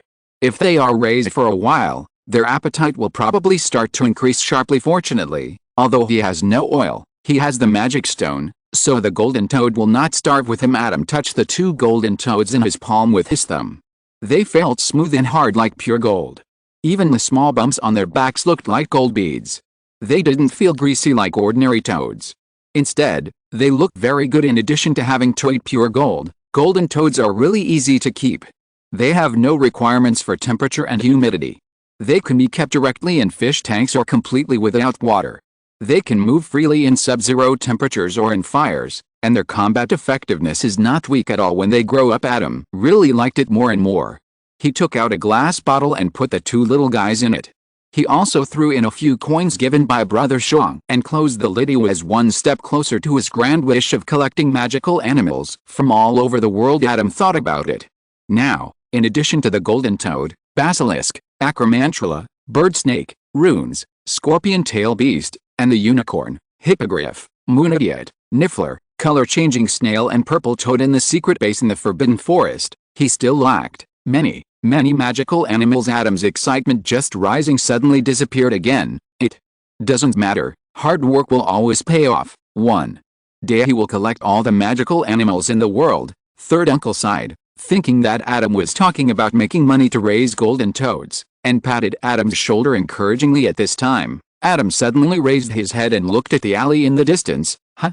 What's wrong? Third uncle looked over there, and there was no one there. After a few seconds, a figure suddenly appeared at the entrance of the alley, looking at Adam and clapping his hands with a smile, as expected of Mr. Lee, who spent a fortune to buy the Jing's Thunderwood and bought all the treasures in the store. The child was able to carry the gold through the busy city without any damage. He is really capable. After saying that, the man looked at Lee Chunrin, who took out the magic sword. No need to be so hostile. I just came here to give you an invitation. The man looked at Adam and smiled slightly. Mr.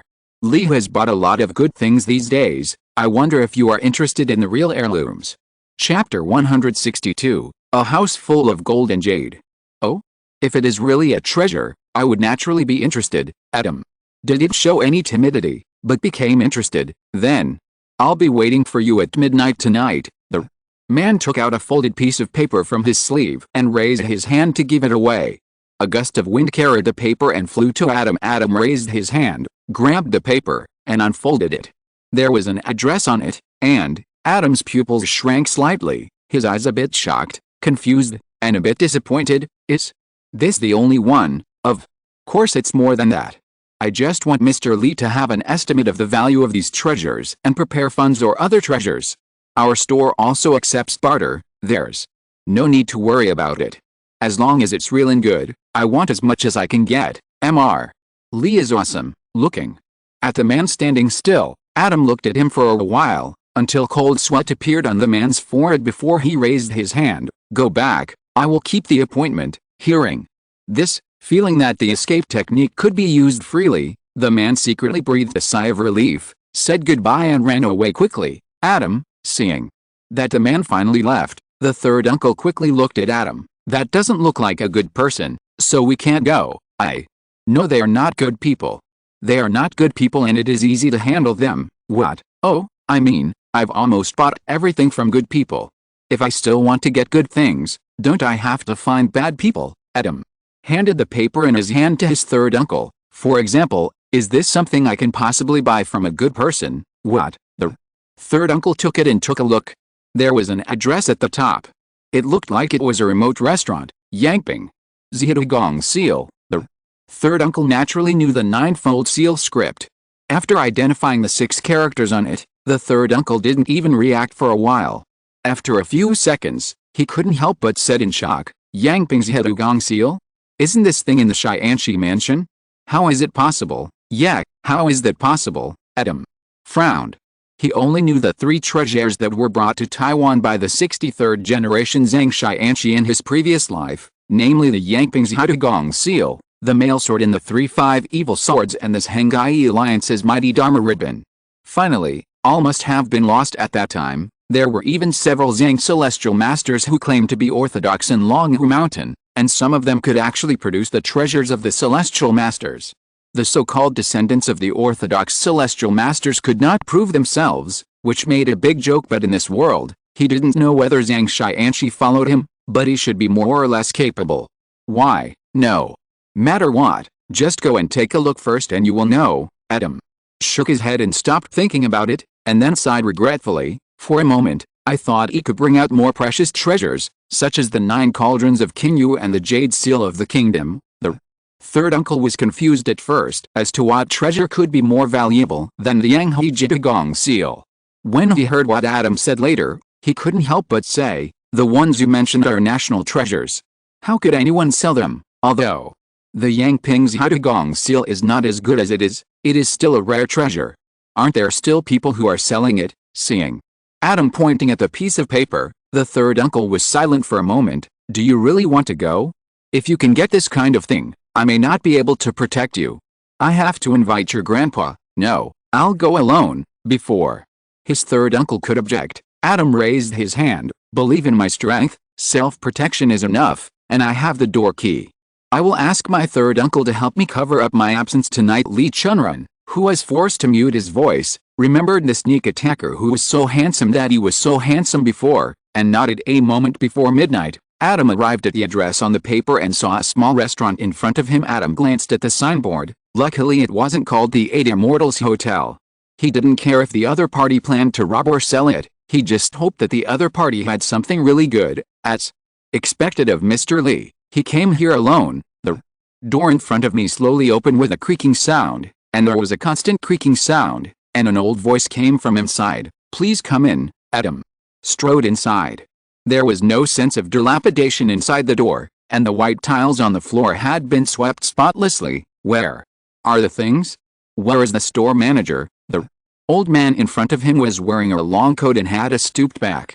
He looked like he was not in charge. The shopkeeper is waiting for you downstairs. Please come with me. The old man took Adam into the elevator. The metal grating door that opened to one side had a sense of age. Adam reached out and touched it curiously. Mr. Lee, are you really not worried at all? Seeing Adam looking more relaxed than himself, the old man couldn't help but say, I'm just worried that you can't come up with anything that interests me. If you come up with a bunch of fakes to fool me, you'll have no choice but to keep company with the guy who was struck to death by lightning that day. The old man was silent for a moment, then heard Adam's laughter. Haha, just joking, we are here, lead the way. After bringing Adam over, the old man looked at the shopkeeper in front of him and hesitated to speak, and finally silently exited the room. Ho ha ho ha. Mr. Lee is here, please sit down and have tea. There was a burst of loud laughter as soon as he opened his mouth. The rather wealthy shopkeeper stretched out his hand to lead him, and Adam sat down opposite him unceremoniously. The shopkeeper's hands were not only fat, but also abnormally large. The normal-sized purple clay teapot looked a little small in his hands, but it did not affect his exquisite tea ceremony skills at all. After pouring a cup of tea for Adam, the shopkeeper introduced himself. My surname is Jin, and I am the shopkeeper of this pawn shop. Pawn shop, that's right. In order to facilitate those unfilial descendants who sell their father's land and the desperate people who sell stolen goods, the shop has to disguise itself. Shopkeeper Jin did not hide it at all. Then the Yangping's Haidugong seal is also stolen goods. Mr. Lee is really quick-witted. Okay, let's get straight to the point. Shopkeeper Jin drank a sip of tea, stood up and walked to the side, turned the vase on the shelf, and then the whole room began to sink after a rumbling sound. Shopkeeper Jin opened the door and looked at Adam. Mr. Lee, please. Adam followed Shopkeeper Jin out of the door, through a long corridor, and came to a big door. This is the warehouse of our store. Shopkeeper Jin introduced it, took out a bunch of keys and started to unlock it. A small keyhole, back and forth, used more than a dozen keys, each inserted with different depths, rotation directions and rotation angles. I don't know how Shopkeeper Jin remembered them. I haven't had time to ask. What is the name of Shopkeeper Jin's store? Oh, look at me, I forgot to introduce it. The store is called Jin Yu Man Tang. Shopkeeper Jin said, pushed open the door, and a dazzling golden light flashed from the door in an instant, even illuminating the dim corridor. It is indeed Jin Yu Man Tang. As far as the eye can see, the walls and floors in all directions are made of gold, and I don't know how thick it is. The whole room was illuminated by pearls. It should be some kind of magic weapon, otherwise the radiation would be too strong. Thinking secretly in his heart, Adam couldn't help but be attracted by the golden tree in the center. The tree was about 2 meters high, with golden branches and leaves, lifelike, and fruits of different colors on the treetops. Adam looked around in the Dianka pavilion and saw that they were all carved from the finest crystal jade, each round and cute. Adam couldn't help but think of the golden giant tree full of crystals in the ruins of the Sky Garden. Mr. Lee likes this fortune tree. Shopkeeper Jin smiled and looked at the tree. It's just a vulgar thing. This tree is the cheapest thing in this warehouse. If Mr. Lee buys any treasure in the store, this tree will be considered as a gift.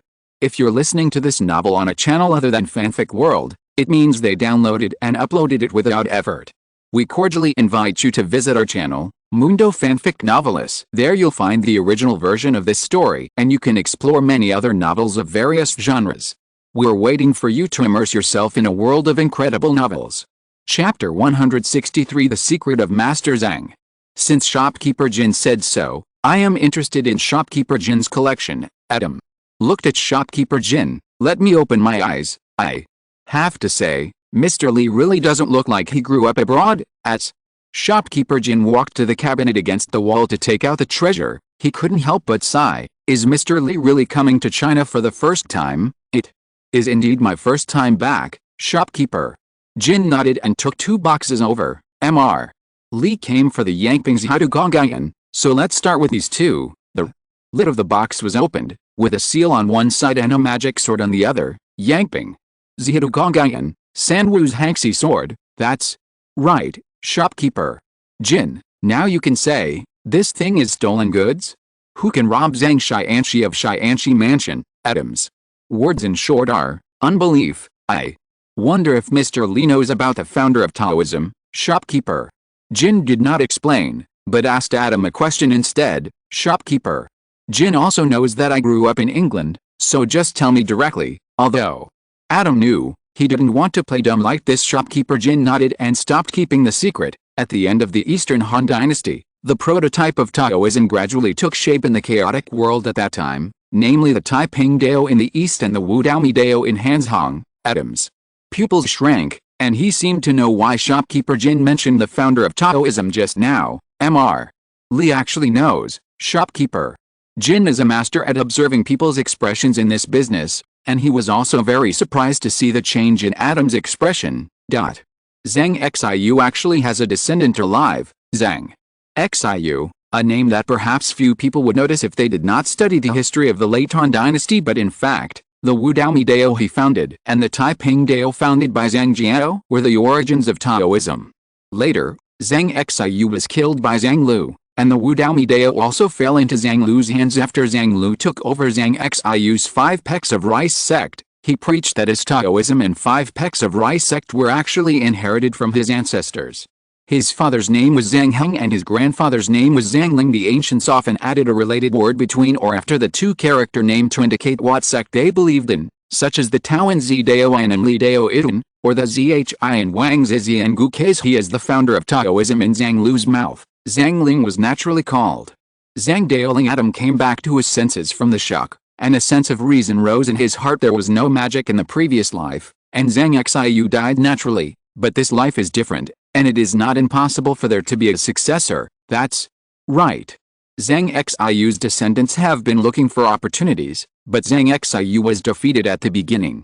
Later, Xianxi Dao became stronger and stronger, so they have been hiding, until one day, Zhang Xianxi came to Taiwan. Manager Jin's face showed some admiration, not knowing whether it was for Adam's knowledge or the tolerance of Zhang Xiu's descendants from the end of the Han Dynasty to the Second World War. This persistence of not forgetting the original intention even made Adam want to admire it. When they sold these 2 treasures, I was also shocked that they could do this.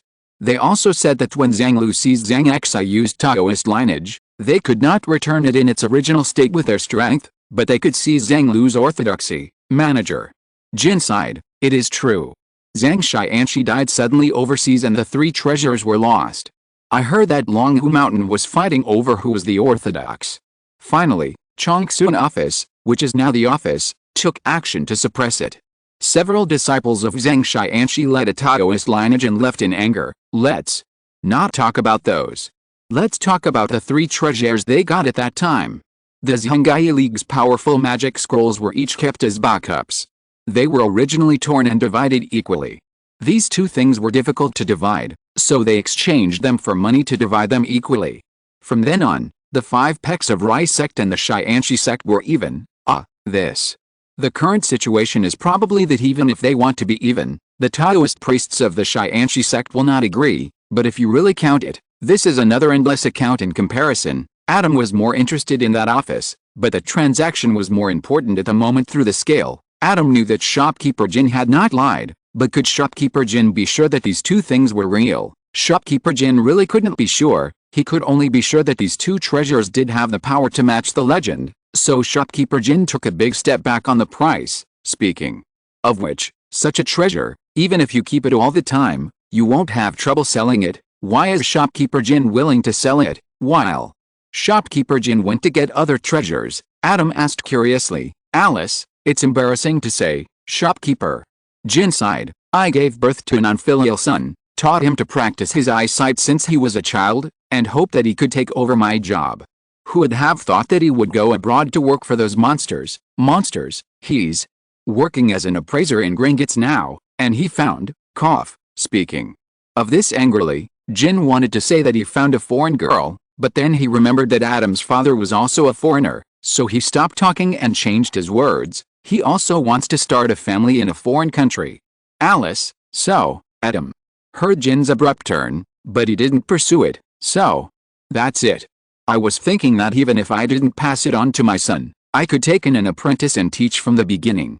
Am I still worried that no one would take care of me in my old age?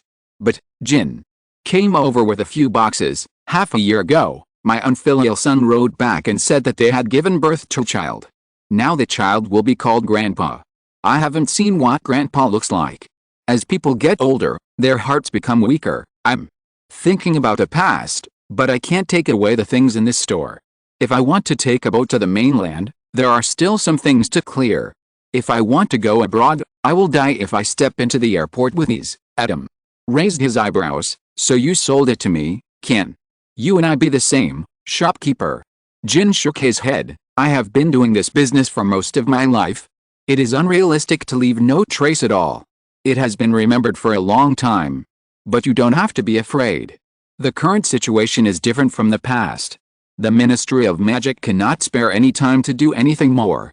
It was at this time that I still had some hope of leaving. It just so happens that at this time, a person like me, who is rich enough to eat these things, has foreign currency, and has nothing to do with the Ministry of Magic, comes here. Isn't this just a noble person sent from heaven? Looking at the smile on Shopkeeper Jin's face, Adam smiled and shook his head. What are these?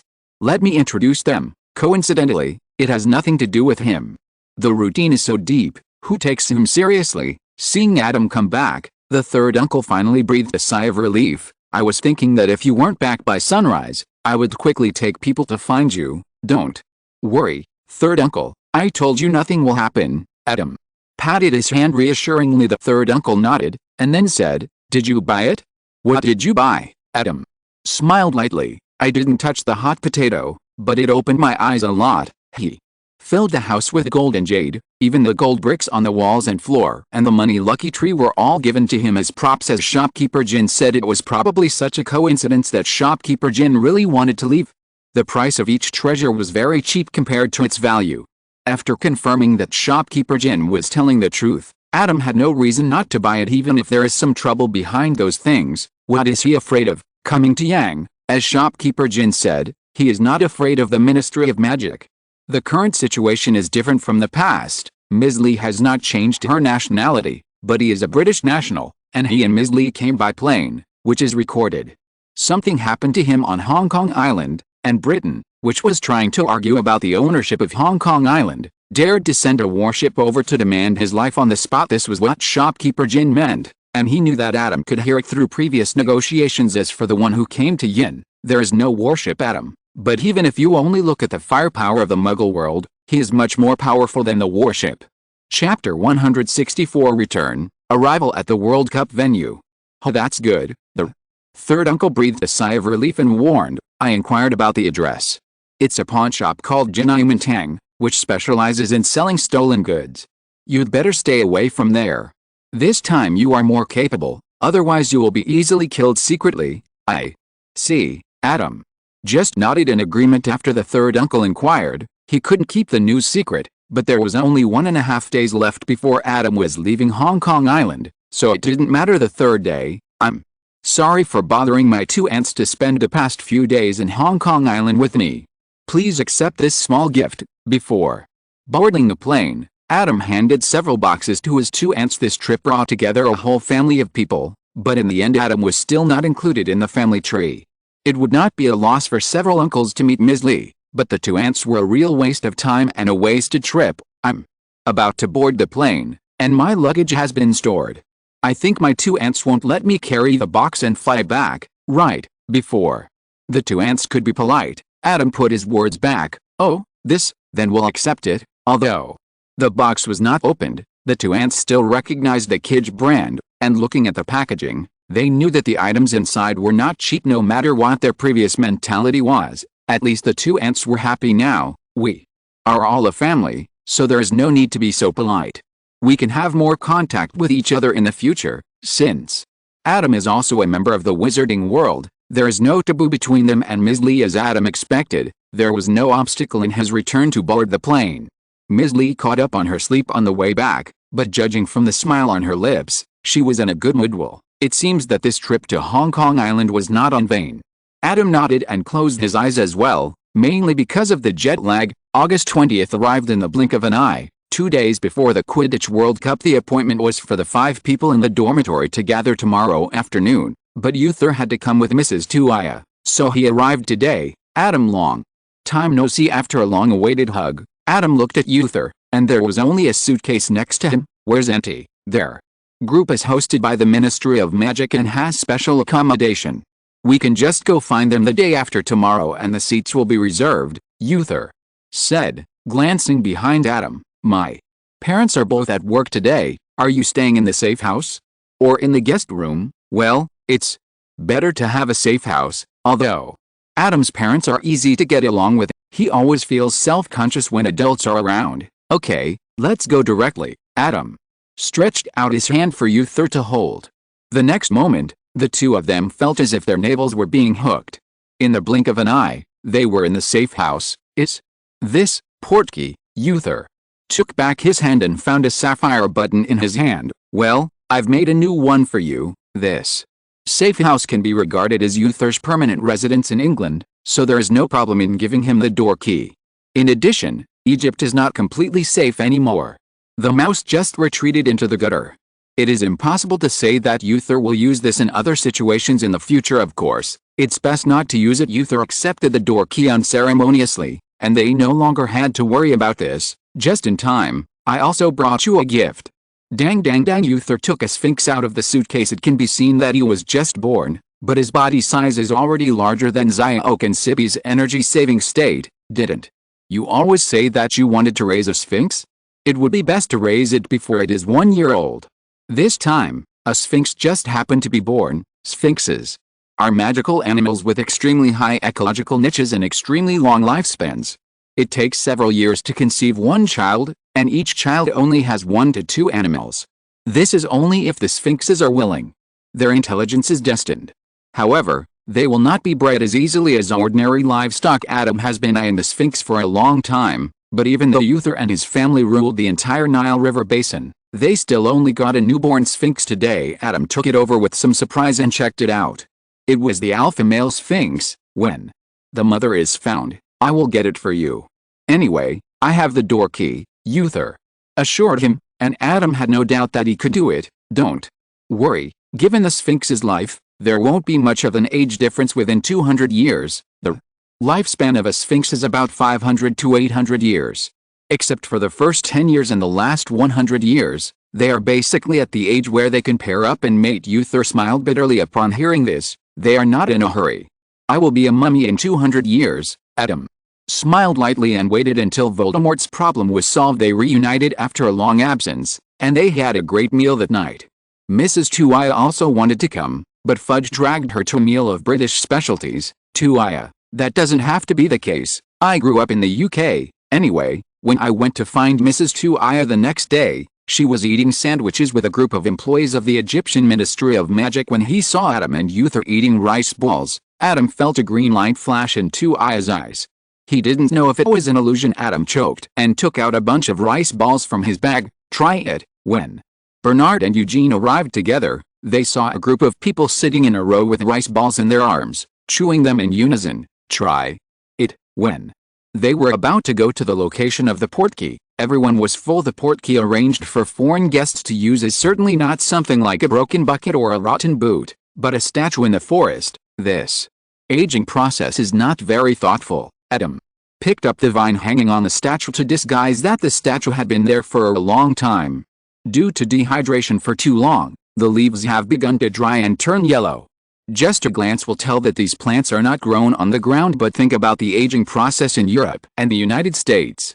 It seems that it has always been confusing. Everything archaeologically out is shiny and bright. Next year, Voldemort will be completely resurrected. The Ministry of Magic should deny it for a while, and then let the Death Eaters blow up the British Museum. Let's see how they deal with the accountability of the Muggle government. The group put their hands on the statue, and after a feeling of being dragged by a hook, they arrived at the venue of the Quidditch World Cup. Come with me, our position is in the front. The location of the Egyptian Magic Department is not small. After setting up the tent, the space inside is extremely spacious. Everyone has their own separate compartment divided by curtains. We don't need to separate our beds, so there will be more space, Cologne suggested. Okay, let's have hot pot tonight. Adam raised 4 curtains with a wave of his hand, and the 5 beds were squeezed a little closer, which immediately freed up a space for eating hot pot around the stove, and there was still room. Well, how about barbecue?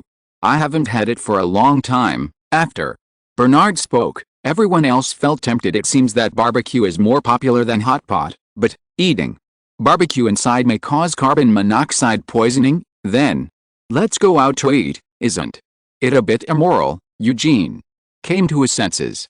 The smell of barbecue is much more overbearing than hot pot. That fragrance. What's immoral about that? Everyone is responsible for their own food. Let's go. Chapter 165. Adam, hungry, food. The charcoal fire crackled, and a little spark occasionally popped out of the furnace. Adam felt the temperature of the fire and placed a large amount of meat skewers on the stove. The grease slowly dripped under the high temperature, igniting tongues of flame. There was no way. Every one of the 5 people in their dormitory was a carnivore. Although they all had other preferences. For example, Eugene also liked fish and Uther liked eggplants. Barbecue is the only thing everyone loved. Let's grill 50 skewers each of beef and mutton first to fill everyone's belly, and then grill the rest. Adam's place was in full swing and the aroma was wafting 10 miles away, which attracted Uther and the others to come over and ask if they could eat. So they were all kicked by Adam to visit a souvenir shop in the distance. When they returned, Adam was surrounded. After finally squeezing into the crowd, I saw Adam controlling the skewers of enoki mushrooms, garlic sprouts, shiitake mushrooms, etc. on the grill with a face on his face. From time to time, he flipped the chicken wings and other difficult-to-cook skewers, as if he was in control. Next to Adam and the grill, there was a not for sale sign. Is this, did you do it? Bernard couldn't help but point to the sign. They were 2 kind-hearted people passing by. Adam picked up several trays placed on several pieces of broken carbon and handed them over. I've just recovered a few times. It's still hot. Let's go in and eat. There is no way to roast it in front of so many people, but to eat it in front of them is too heartbreaking.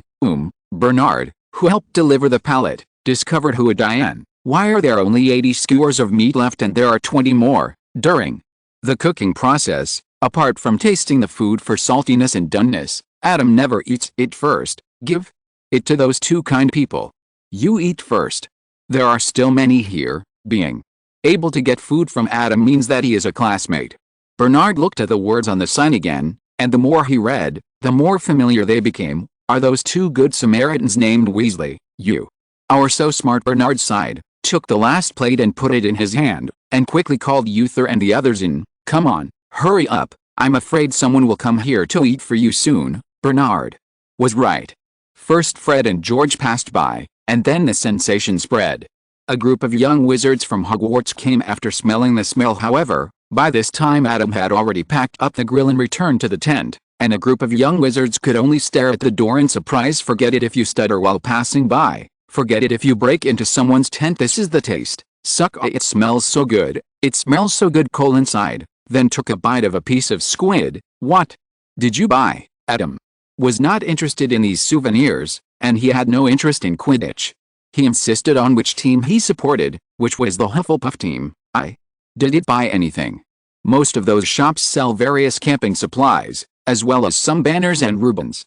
Other souvenir shops may have to wait until tomorrow, Bernard recalled while chewing rice cakes. Judging from sales, there are many people supporting the Bulgarian team. It's because of a Crumb, Victor Crumb, the seeker of the Bulgarian national team, Eugene, said with some emotion. He is still a student of Durmstrang.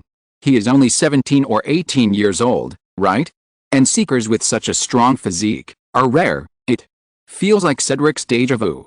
Uther concluded. Bulgaria, Adam's thoughts were wandering, and the only impression he had about this country was probably the treasure of a certain alphabet station lover. Stop it. Adam quickly shook his head to get rid of the magical music in his head. What's wrong? The four of them couldn't help but look at Adam, who looked a little strange. Ahem, it's nothing, keep eating.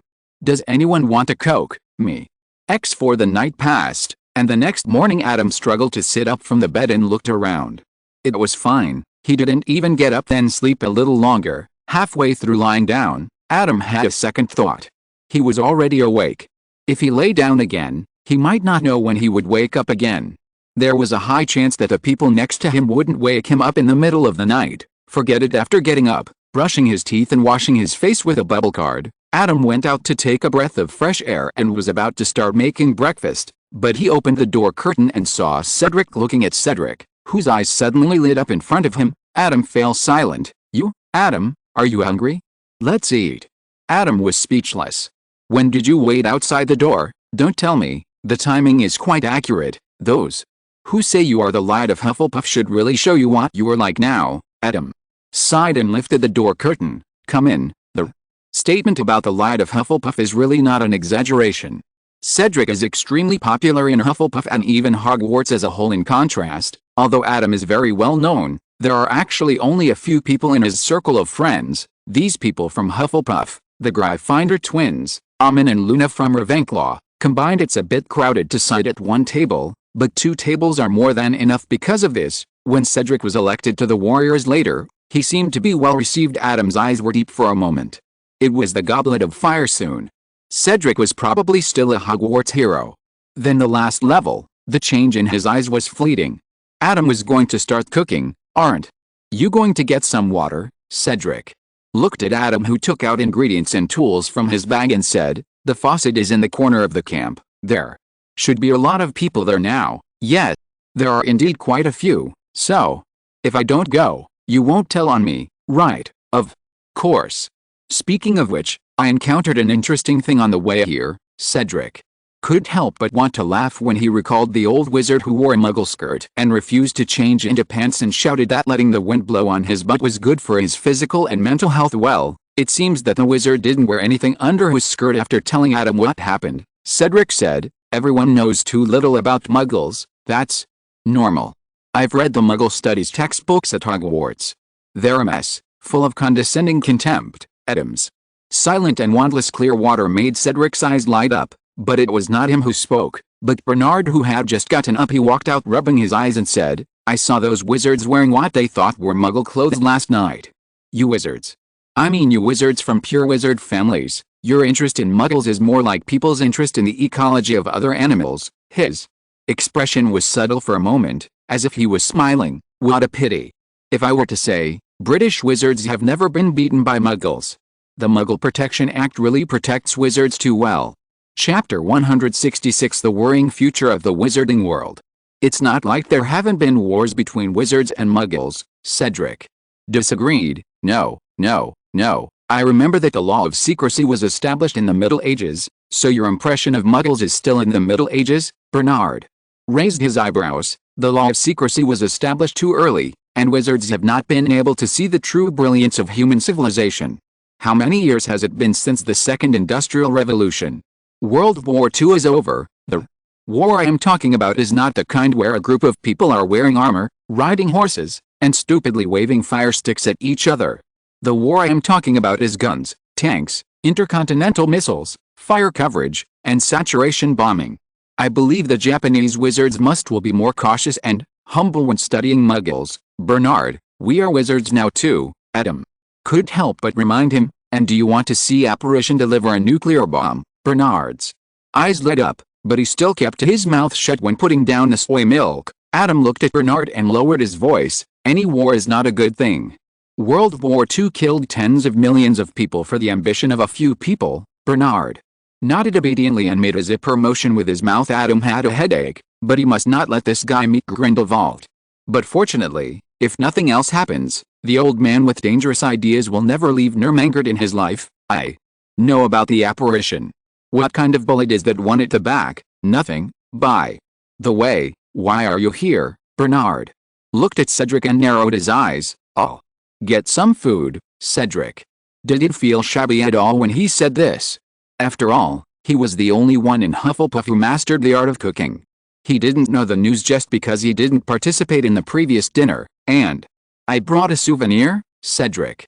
Brought 2 bags of souvenirs from the floor to the table. It was a set of Bulgarian team support merchandise, to be precise. The pattern looked more like Clum's personal support merchandise.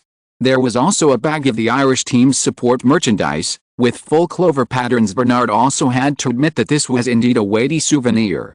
The Bulgarian team and the Irish team were the biggest favorites to win this time, and the surrounding areas of the 2 teams must be very popular. Bernard felt a little better when he reached into his bag and took out a statue of Crumb, one that could move vividly in the palm of his hand. You must get up very early to buy these. Wait, is Cedric getting up so early just to get some food? Bernard silently stuffed the strutting Crumb back into the bag. Put these toys down and play with them after breakfast. Go and wake up Uther and the others. We're awake. Uther stretched as he walked out, Cologne and Eugene following behind. Don't sit down in a hurry.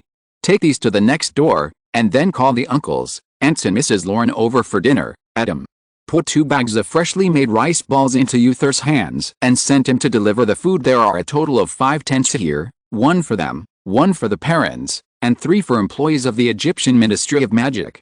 These rice balls are for those people from the Egyptian Ministry of Magic. Adam didn't have that much free time at first, so he specially made some rice balls for them, mainly because Aunt Tuia gave them too much. The money you can earn easily is not earned in vain. After breakfast, Cedric left with the rice balls he bought for his father, and Adam and the others were preparing to pack up and go to the gym. There are so many people, couldn't help but said as he looked at the crowd around him. He was playing with a telescope he had just bought, which was said to be able to play back in slow motion and even automatically provide analysis of the game. Really, this was the first time Adam had seen so many people gathering together in the UK, but it wasn't actually too many.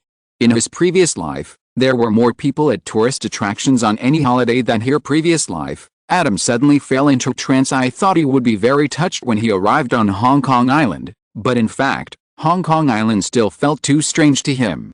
Hong Kong Island, which has been under British rule for many years, feels even more unfamiliar to him than Britain, except for some familiar fireworks. At least he has a new home in the UK, but he can't feel at home in Hong Kong. During a trip to Hong Kong Island, Adam suddenly had the urge to go home and visit his home in his previous life.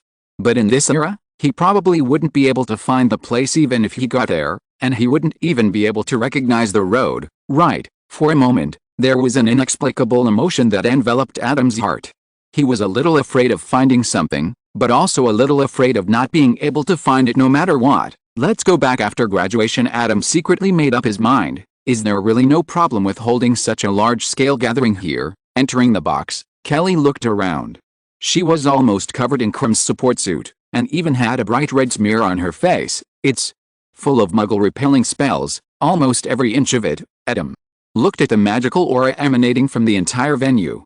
As he deepened his research on magic, he could already see traces of magic with his naked eyes, a bit like the original appearance in Hogwarts Legacy. Of course, he can also turn off this mode. The Muggle banishing spell is still a bit rough. Adam turned off that mode, rubbed his eyes that were a little sore from the light, and sighed in a low voice that only he could hear. Everyone who is close to here will suddenly think that there is something urgent at home and leave in a hurry.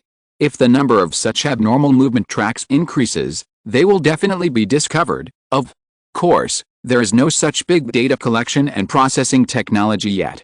If someone checks it, there will definitely be a lot of activity, and people from the Ministry of Magic will go over and give him a forgettable report. But in the future, Adam is not very optimistic about wizards. Although Bernard's thoughts are dangerous, one thing is right.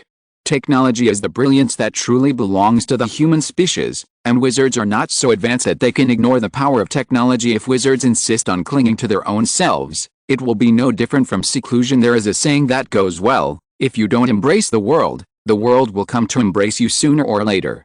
I hope you don't feel that the world is too powerful, but that has nothing to do with Adam. He has enough ability to protect himself. Although there were many people at the scene, they were not that many. The entry and seating process was completed in less than an hour with the loud voice of Ludo Bagman, director of the Department of Magical Sports and Sports. The opening ceremony of the World Cup began. The mascots of both sides of the competition enter separately. That's Cologne. Took the telescope he just bought and looked towards Vila. Adam looked at the appearance. Although she looks no different from a human now, a Vila's head will turn into a bird's head with sharp teeth and a sharp beak when it is praying or angry, and scale-covered wings will grow on its shoulders, so there is no doubt that the Vila is also a magical animal. So, does the Vila wings have meat inside? Chapter 167 on the classification of wizards and magical beasts. The magic of the Vila was so fascinating that it was just like the legendary fox spirit. Adam held up the shield to defend himself and let everyone break free. What was that just now? Bernard exclaimed after he came to his senses. Vila, a magical animal that can confuse the mind. Only males, maybe. Adam couldn't help but be curious. What effect would Vila have on homosexuals? Would lesbians be charmed by Vila? What about gay men? It's a pity that Professor Dumbledore couldn't be pulled over to try. Sneeze, Professor. Dumbledore suddenly sneezed and rubbed his itchy nose in confusion. Grindelwald glanced at him and said nothing, but continued to try to see some fragments of the future, just like he had done before. But unfortunately, prophecy is not something that can be predicted as you want. It was also accidental that he predicted the terrible weapons made by Muggles after another failure. Grindelwald's eyes flashed with some irritation. Although he couldn't bring Professor Dumbledore, Adam could bring back the magic of the Vila. Come to think of it, the Bulgarian team was able to gather a full 100 Vilas. As far as I know, this magical animal seems to have no one raising it, using the magic card to record the flow of the Vila's magic. Adam looked at Kelly. Cologne's parents were away from home and the other was at home looking after the store. Kelly was the only one who was free, and she was probably the one who knew the current situation of magical animal breeding the most. Yes, although the Vila has a beast-like form, unlike werewolves, they still have reason when they are furious. Kelly obviously knew this very well. According to the general definition of human and beast by the Ministry of Magic of various countries, creatures with enough intelligence to understand the laws of the magical society and bear part of the responsibility in the process of formulating these laws are humans. Vila obviously meets this definition, so it is illegal to breed Vila. While speaking, Kelly also glanced at Adam. Therefore, eating Vila is also illegal. Is that so? Adam propped his chin up with his hand, and he couldn't tell what kind of emotion was contained in his sigh. Adam didn't think too much about it. He just mentioned it casually. He wasn't so hungry that he had to take a bite of any magical animal to taste its saltiness. It's just that he felt that this classification method was too rough. If it is classified according to biology, is it wrong to seek biological classification in the magic world? But if it is classified according to social classification, relatives are classified as people, which is not right. There are too many guys who don't fit in the category of people. For example, creatures like female demons and vampires. Although they didn't make trouble when they met wizards in the wild, if their strength allowed, they would definitely not mind taking a bite. In this case, it seems biased to classify them in the same category as wizards. You have to know that the centaurs and mermen at the beginning were unwilling to be classified in the same camp with these species, and would rather be classified as beasts. In addition, there are special cases such as werewolves, where the human form belongs to humans, while the wolf form is classified as beasts because it loses its mind. It couldn't be more confusing in comparison. The 9-square grid camp is much better, at least it is more appropriate than the one-size-fits-all division into humans and beasts. When Eugene comes on stage, I will promote this later. While Adam was thinking, the Vila left the stage, causing many male audiences to mourn. Adam and his friends were fine, as they were relatively indifferent to this aspect. Adam could calm down after blocking the Vila's magic and returning to normal, but the employees of the Egyptian Ministry of Magic were blushing and couldn't help themselves. They wanted to jump off the stands and follow the Vila. Mrs. Tuaya was not polite to them at all. She waved her wand and gave each of them a stream of clear water. After they all became drowned rats, they calmed down one by one. The mascot of the Irish team is on the field. Cologne's voice timely eased the embarrassment of the scene. With a whoosh, a large golden and green ball flew into the gymnasium. The big ball split into two, with a rainbow in the middle, and then flew over the stadium, and finally turned into a huge clover. slowly circling over the stands. Wow! What is that? The clover in the sky suddenly began to rain golden drops, crackling on the stands, and turned out to be gold coins. Adam reached out to catch one and put it in front of his eyes. It turned out to be a leprechaun. Seeing the gold coins raining down from the sky, Kelly said familiarly, "These gold coins look realistic, and they will disappear in a few hours." Several employees of the Egyptian Ministry of Magic, who took advantage of the chaos to put a lot of gold coins in their pockets, couldn't help but sigh in disappointment. Just think about it, the advertising fee on that big screen is probably not worth so many gold coins.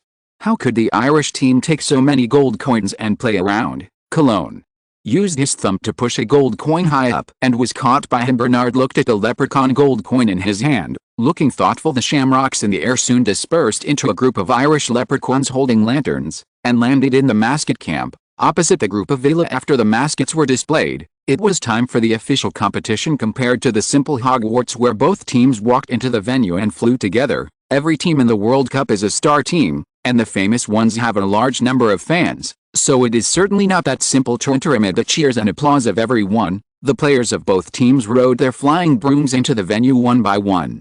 The front of a team like Carm flew around the stadium twice in an extremely arrogant manner, causing countless excited screams. Adam rubbed his ears and silently moved away from Kelly. The referee of the Quidditch World Cup is the president of the International Quidditch Federation, Hassan Mustafa. A thin and short-bald old man, but his whistle sounded very strong, too. Great. Cologne's eyes were shining, holding a telescope and twisting his neck constantly.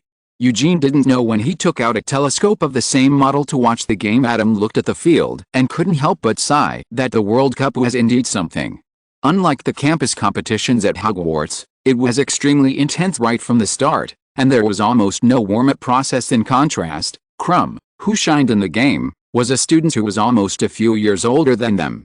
He could really be said to be a young genius. From this point of view, high-end Quidditch is really exciting. MRS.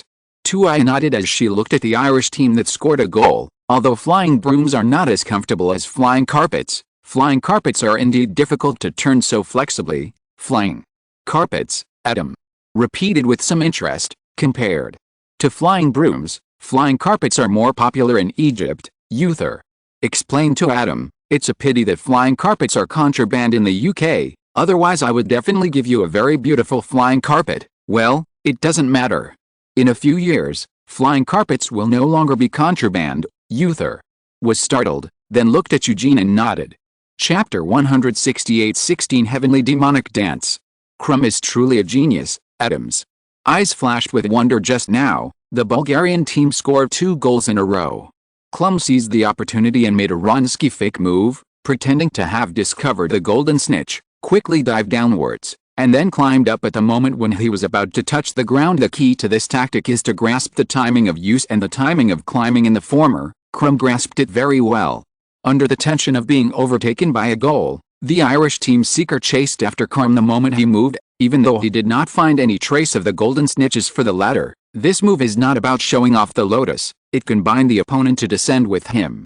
Once he climbs up in advance, the opponent will naturally climb up when he finds out. Therefore, it must be the moment when it is about to touch the ground, the moment when the opponent cannot follow the climb, even if they realize that this is a tactic.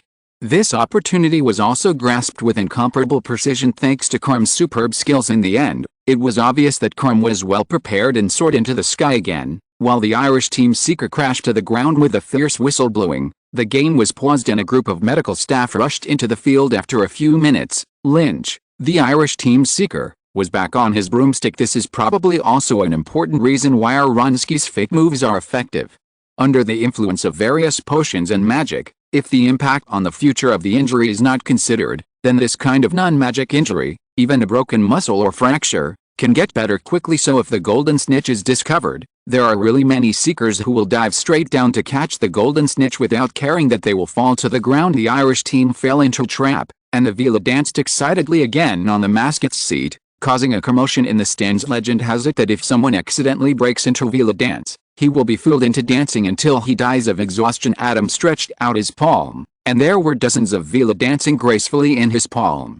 The competition on the field had restarted, but his interest shifted to the dance of these Vila. The dance posture is not important. During the dance, the magic power of the Velas constantly resonates and amplifies each other.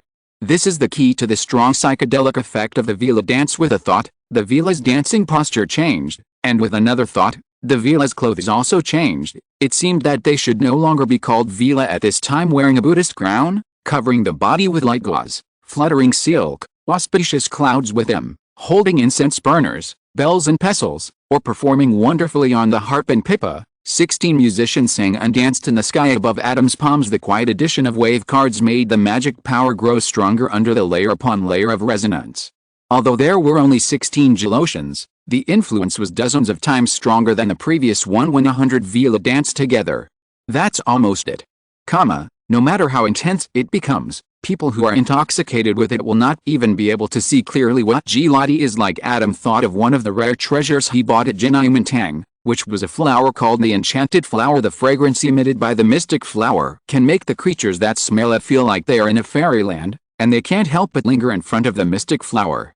Even if their bodies are scratched all over by the thorny branches and sharp leaves, they are not aware of it. Finally, with an intoxicating feeling, the smile becomes the nourishment for the ecstasy flower. The only drawback is that the flowering period of the flower is very short.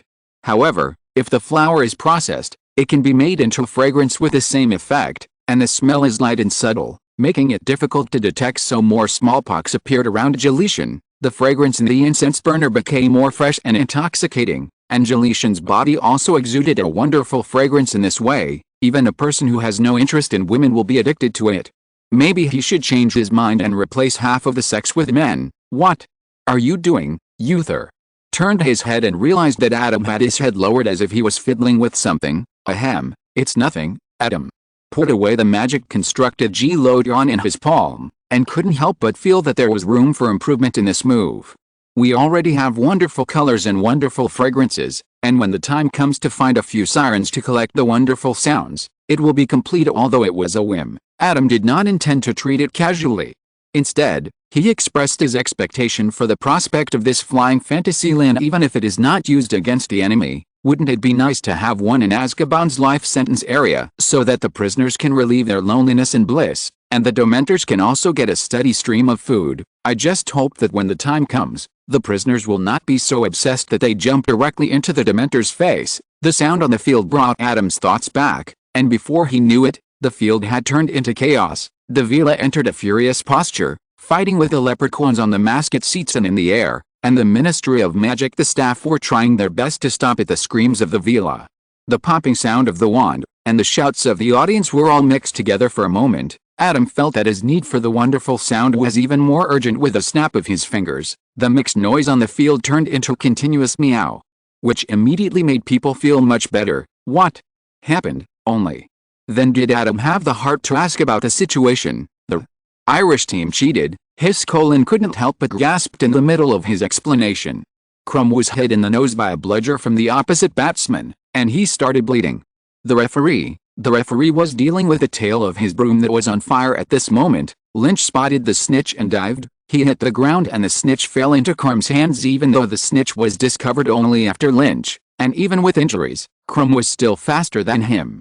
On the big screen, Crumb's figure with a nosebleed and holding the snitch aloft shone brightly as the golden snitch was caught. The game came to an end and the Irish team won. Even if the Bulgarian team caught the golden snitch, plus 150 points, they were still 10 points lower than the Irish team. The Irish hitters were so good, and it was a smart move for Crumb to catch the snitch to end the fight. Cologne put down the telescope, his eyes filled with unfulfilled thoughts. If it continues, they will lose more points. This is also one of the relatively unfair aspects of Quidditch. Even if the Seeker is very good, if his teammates are pulling his hips, he still cannot lead the high-end game alone. The Seeker can bring a lot to the team, 150 points, but it can only bring 150 points to the team. Is this the only World Cup? Seeing that the trophies had begun to be handed out below, Adam looked at the brothers beside him belatedly. Well, sad to say, yes, Cologne shrugged. And then Eugene put it bluntly, after all, no one can be sure how long this fight will last. That's true. Even if only 4 games are scheduled, if each game happens to last 3 days and 3 nights, why should we still have to go to work and go to school? Following the crowd back to the camp, Adam saw that most of the people around him were in high spirits, and a few were lamenting the Bulgarian team's narrow defeat. Maybe it was for the money they lost in gambling. After hearing this for a few times, Adam shook his head. The word gambling and drugs is very harmful to people. Be careful and don't change your clothes before falling asleep. Adam suddenly spoke. The other four were shocked when they heard this, but when Adam shook his head, they didn't ask any more questions and just lay on the bed with their clothes undressed. Late at night, a burst of noisy footsteps and shouts woke everyone up. Let's go. Adam wiped his face and his voice was still a bit deep as if he had just woken up. Go and meet the others first. Chapter 169. The Dark Mark. Outside the tent, wails, exclamations, and wild laughter came one after another as soon as the curtains were raised. Everyone was startled by the scene outside. Countless people ran around with panic on their faces, and in the distance, who is that, looking at the guy wearing a cloak and mask in the distance, laughing and using a magic spell to fix a muggle in the air and roll up and down? Bernard's expression was ugly. The panic and weakness on the muggle's face reminded him of many things. Death Eaters. Adam took a look and said calmly, a subordinate of a mysterious man, an extreme supporter of pure blood supremacy, a coward who seeks a sense of fulfillment in the weak. As they were talking, a sudden burst of fire in the distance made everyone fall silent. Cologne. As Kelly's voice sounded, she rushed over and breathed a sigh of relief after looking around to confirm that Adam and the others were there. Follow me. It's too dangerous here. The Ministry of Magic will take care of it. The faces of the parents behind her were gloomy or solemn. Where's my mother? Uther noticed that his mother was not among the parents, nor were anyone else from the Egyptian Ministry of Magic, MRS. Tuia went to find Fudge. This is already a diplomatic accident. Kelly looked around warily and nodded to everyone. Follow me. Adam followed everyone towards the forest in the distance, but before leaving, he glanced at the Death Eater behind him who was playing tricks on muggles. Suddenly, gravity several times higher than before fell equally on every part of his body. His blood vessels burst on the spot, causing him to tremble and fall down without even having time to react. The sudden collapse of a Death Eater in the chaos did not attract anyone's attention. Only the muggle who fell to the ground noticed the blood flowing out from under his mask, but he did not dare to check more or even stay, so he hurriedly chose a direction to escape. We'll stay here, finding a location in the forest that was slightly away from the camping site, but where she could see the situation over there. Kelly took out her wand and chanted a spell. A light mist sprayed out from the tip of the wand and enveloped everyone. Adam stretched out his hand to grab a handful, and found that it was not mist, but some kind of psychedelic magic that could hide the figure, similar to covering everyone with a layer of camouflage. Although it's not as good as the illusion curse, it's surprisingly useful in the forest. Is this the criminal from The Witcher? Bernard's mother looked at the fires burning in the distance, and the same fire danced in her eyes. Wizards just have more magical means than muggles. The darkness in people's hearts is the same. Even the existence of magic makes the release of darkness more and more chaotic and violent. Darkness will always exist, so it needs legal restraint. Hearing Bernard's voice, she turned around in surprise, then nodded with a raised corner of her mouth. At this moment, a huge green skeleton rose in the center of the camp. It was a skull, and a snake protruded from the skull's mouth and coiled around the skull. The Dark Mark, MRS. Lauren's pupils shrank, and her face, which had been calm just now, became a little ugly. What's that? Uther wasn't quite sure why a symbol could shock such a mature witch. That is the mark of the mysterious man and his minions. When it appears above a house, it means that all the creatures inside will become corpses. MRS. Lauren frowned. However, since the death of the mysterious man, his minions have fled in all directions, and no one dares to use this curse anymore. There was silence. Except for Mrs. Lauren, no one here had experienced that period. Kelly was only a child at that time. People from the Ministry of Magic probably arrived, and the riot was quickly suppressed. One wizard after another continued to disappear, appearing here and disappearing there. Who is there? A middle-aged wizard wearing plaid pajamas discovered something abnormal here during inspection and immediately raised his wand. Eddie, it's me, MRS. Lauren took the initiative to step forward and chatted with the other party. Soon after, Mrs. Lauren returned to the team, and the other party also apparated and disappeared. It's okay now. What's wrong, Kelly? noticed that there was some confusion in Mrs. Lauren's expression. Nothing, let's go back to the tent first, MRS. Lauren shook her head. She was just thinking about what the other person just said, and felt it was something worth noting. After the dark mark appeared, the Death Eaters retreated. According to previous experience, the dark mark should be raised just at the beginning or climax of the Death Eaters' carnival, but this time the Death Eaters retreated after releasing the dark mark, and there were almost no real people in the camp. Casualties. Why does it look like the Death Eaters were scared away by the dark mark? Thankfully, their tent was not damaged and they were able to enjoy a peaceful night's sleep after an unpleasant drama. It's just that everyone obviously doesn't fall asleep that easily. They don't seem to have caught anyone. Bernard leaned on the bed with a heavy expression. I just made inquiries. Except for one who is dead, the others all disapparated before the people from the Ministry of Magic came. When can we learn this magic? Wait until you are 17, after. Adam answered. Uther silently turned to look at him. Apparition is not omnipotent. There is a special anti-apparition magic. Adam turned a blind eye to Uther's eyes and continued. For example, inside Hogwarts, there is anti-apparition magic. Normal wizards cannot enter or leave through apparition. Anti-apparition must be mandatory in all public places from now on. After Bernard finished speaking, he couldn't help but frown and thought about Adam's words before. Normal wizards? What about abnormal wizards? I prefer to call it a special case. Anti-apparition can only prevent wizards from apparating. House elves and phoenixes have similar abilities, as do ball escapers, and phoenixes can even bring other creatures with them. Together, Bernard pinched the bridge of his nose. How do you say that? Damn Merlin. Merlin said he won't take the blame, and he didn't create the apparition, shrugged. There are all kinds of magic spells in this world, and different countries have their own characteristics. It's best not to focus too much on one spell, Uther reminded. How do you Egypt deal with those criminals who escaped? Good question. Put a curse on him. Can we solve all the criminals? It's enough to be able to solve most of them. Do muggles have a way to catch all the criminals? Bernard suddenly realized. I'm the one who got into trouble. Then Bernard stopped talking and didn't know what he was thinking. The dark mark, which has disappeared for so many years, has reappeared. It seems that there will be no peace again next year. Eugene sighed, knowing how accurate his premonition was. Cologne's hair suddenly stood up. Don't talk nonsense. Are you just guessing? Adam complained. Give up your struggle, Cologne. I think the word again is enough to explain the problem. Colon suddenly put on a mask of pain when he thought of his campus life in previous years. If you're listening to this novel on a channel other than Fanfic World, it means they downloaded and uploaded it without effort.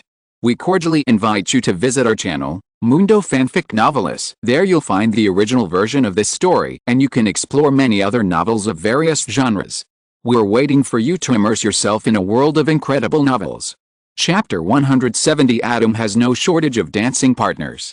Thank you. At King's Cross Station, the first words Bernard and Adam said when they met were thanks. It's a small matter, Adam nodded after witnessing the arrogance and terror of the Death Eaters. The Lancelocks had handled all matters in the past few days and moved to the safe house prepared by Adam, but I don't know if it was Adam's illusion. The couple seemed to have been prepared to run away at any time a long time ago, and many things were unexpectedly skilled. In addition to Bernard's parents, Adam also prepared a safe house for his family. Grandpa and Grandma moved very decisively, but although they believed their son's words, Ms. Lee and Mr. Reed obviously couldn't handle the beginning and end of the hand so quickly, and it might take 2 or 3 months normally. There shouldn't be any problems in these 2 or 3 months. But Grandpa and Grandma still moved to their parents' place to protect them during this period. Adam was also a little worried, so he specially asked Fred and George to contact their father and bought a grandfather clock, the same model as the Weasley family, using the magic of blood. The grandfather clock can show the current status of the corresponding family members through the pointer. It is a magic prop invented by the Weasley family. It turns out that the Weasley family, as one of the sacred 28 families, does have a lot of background. After getting on the bus, people from the same dormitory sat together as usual. Cologne, why don't you go directly from Hogsmeade to Hogwarts next time? Uther and Bernard moved towards the window to let Cologne sit down, and complained, now we are getting bigger and bigger, and one box can't squeeze 5 people. Eugene, who sat on the opposite side with Adam because of his size, had just dried his hair that was wet by the rain, and smiled shyly when he heard it. I also want to meet you earlier, Cologne. Also felt that it was indeed a bit crowded, frowning and reaching out to the Orleans chicken wings on the table. Put down the chicken wings in your hand first. Ahem. Oh, by the way, have you seen this year's list? This year, we not only need to buy new books, but also bring dresses. It seems that there will be a dance this year. By the way, what kind of dresses did you bring? Speaking of this, Uther sighed. I don't know what the dresses here are like, so I tried to pick one that doesn't look so special, hoping that I won't look too weird at that time, so I should buy it at a wizard's clothing store. Bernard frowned, remembering that there is actually a difference between the costumes of wizards and muggles, but then Bernard's expression relaxed a lot. Even if there is a difference, it should not be much. He bought a classical style dress. I do have a few dresses, but they look complicated and uncomfortable to wear. I plan to wear my wizard robe. Adam took a sip of Coke and said, mage robe. The Shaw mage robe embroidered with the sun, moon and stars emerged from his mind, and Eugene looked at Adam. If I wear that, it may not be easy to find a dance partner. It doesn't matter, I can completely cover up my appearance with magic cards. Will your dance partner still find out? It doesn't matter, she won't mind. Who are you going to find? Uther was a little interested. He thought about Adam's circle of friends. It seemed that there were only women. Luna? But she should choose a classmate from Ravenclaw. Senior Vivian from Hufflepuff? She has a boyfriend. Hannah and I are not very familiar with each other. Then let me introduce you to a few. Relying on his excellent makeup skills and his interest and understanding of cosmetics, Uther has many female friends in Hufflepuff. No, forget it. I have many candidates for dance partners. Adam silently unfolded a stack of Clow Cards in his hand and picked them on the spot. You are going to dance with the Clow Cards? The roommates had actually only seen the real Clow Cards a few times. They had seen the mirror card, but it was Adam's appearance throughout. They had seen the tree card. Thinking of the beautiful figure hidden under the branches, Uther gave up the idea of introducing a dance partner to Adam. The sky was getting darker and darker, and the rain was getting heavier. The windows were crackling, shattering the sound of the conversation, and finally only the sound of eating was left in the box. The express slowly stopped, and they walked out of the station and took a carriage pulled by the Thestrals to the castle. Adam looked at the Thestrals and shook his head. He was skinny and bones, and it was obvious that he couldn't be eaten, but he was still pretty handsome. It was a pity that Hogwarts didn't sell him, and Mundungus hadn't found any news about the Thestrals. After passing through the porch and entering the lobby, a dark shadow pounced on them, and there were bursts of exclamations and shouting from the front. The shield, which was maintained normally, blocked the black shadow.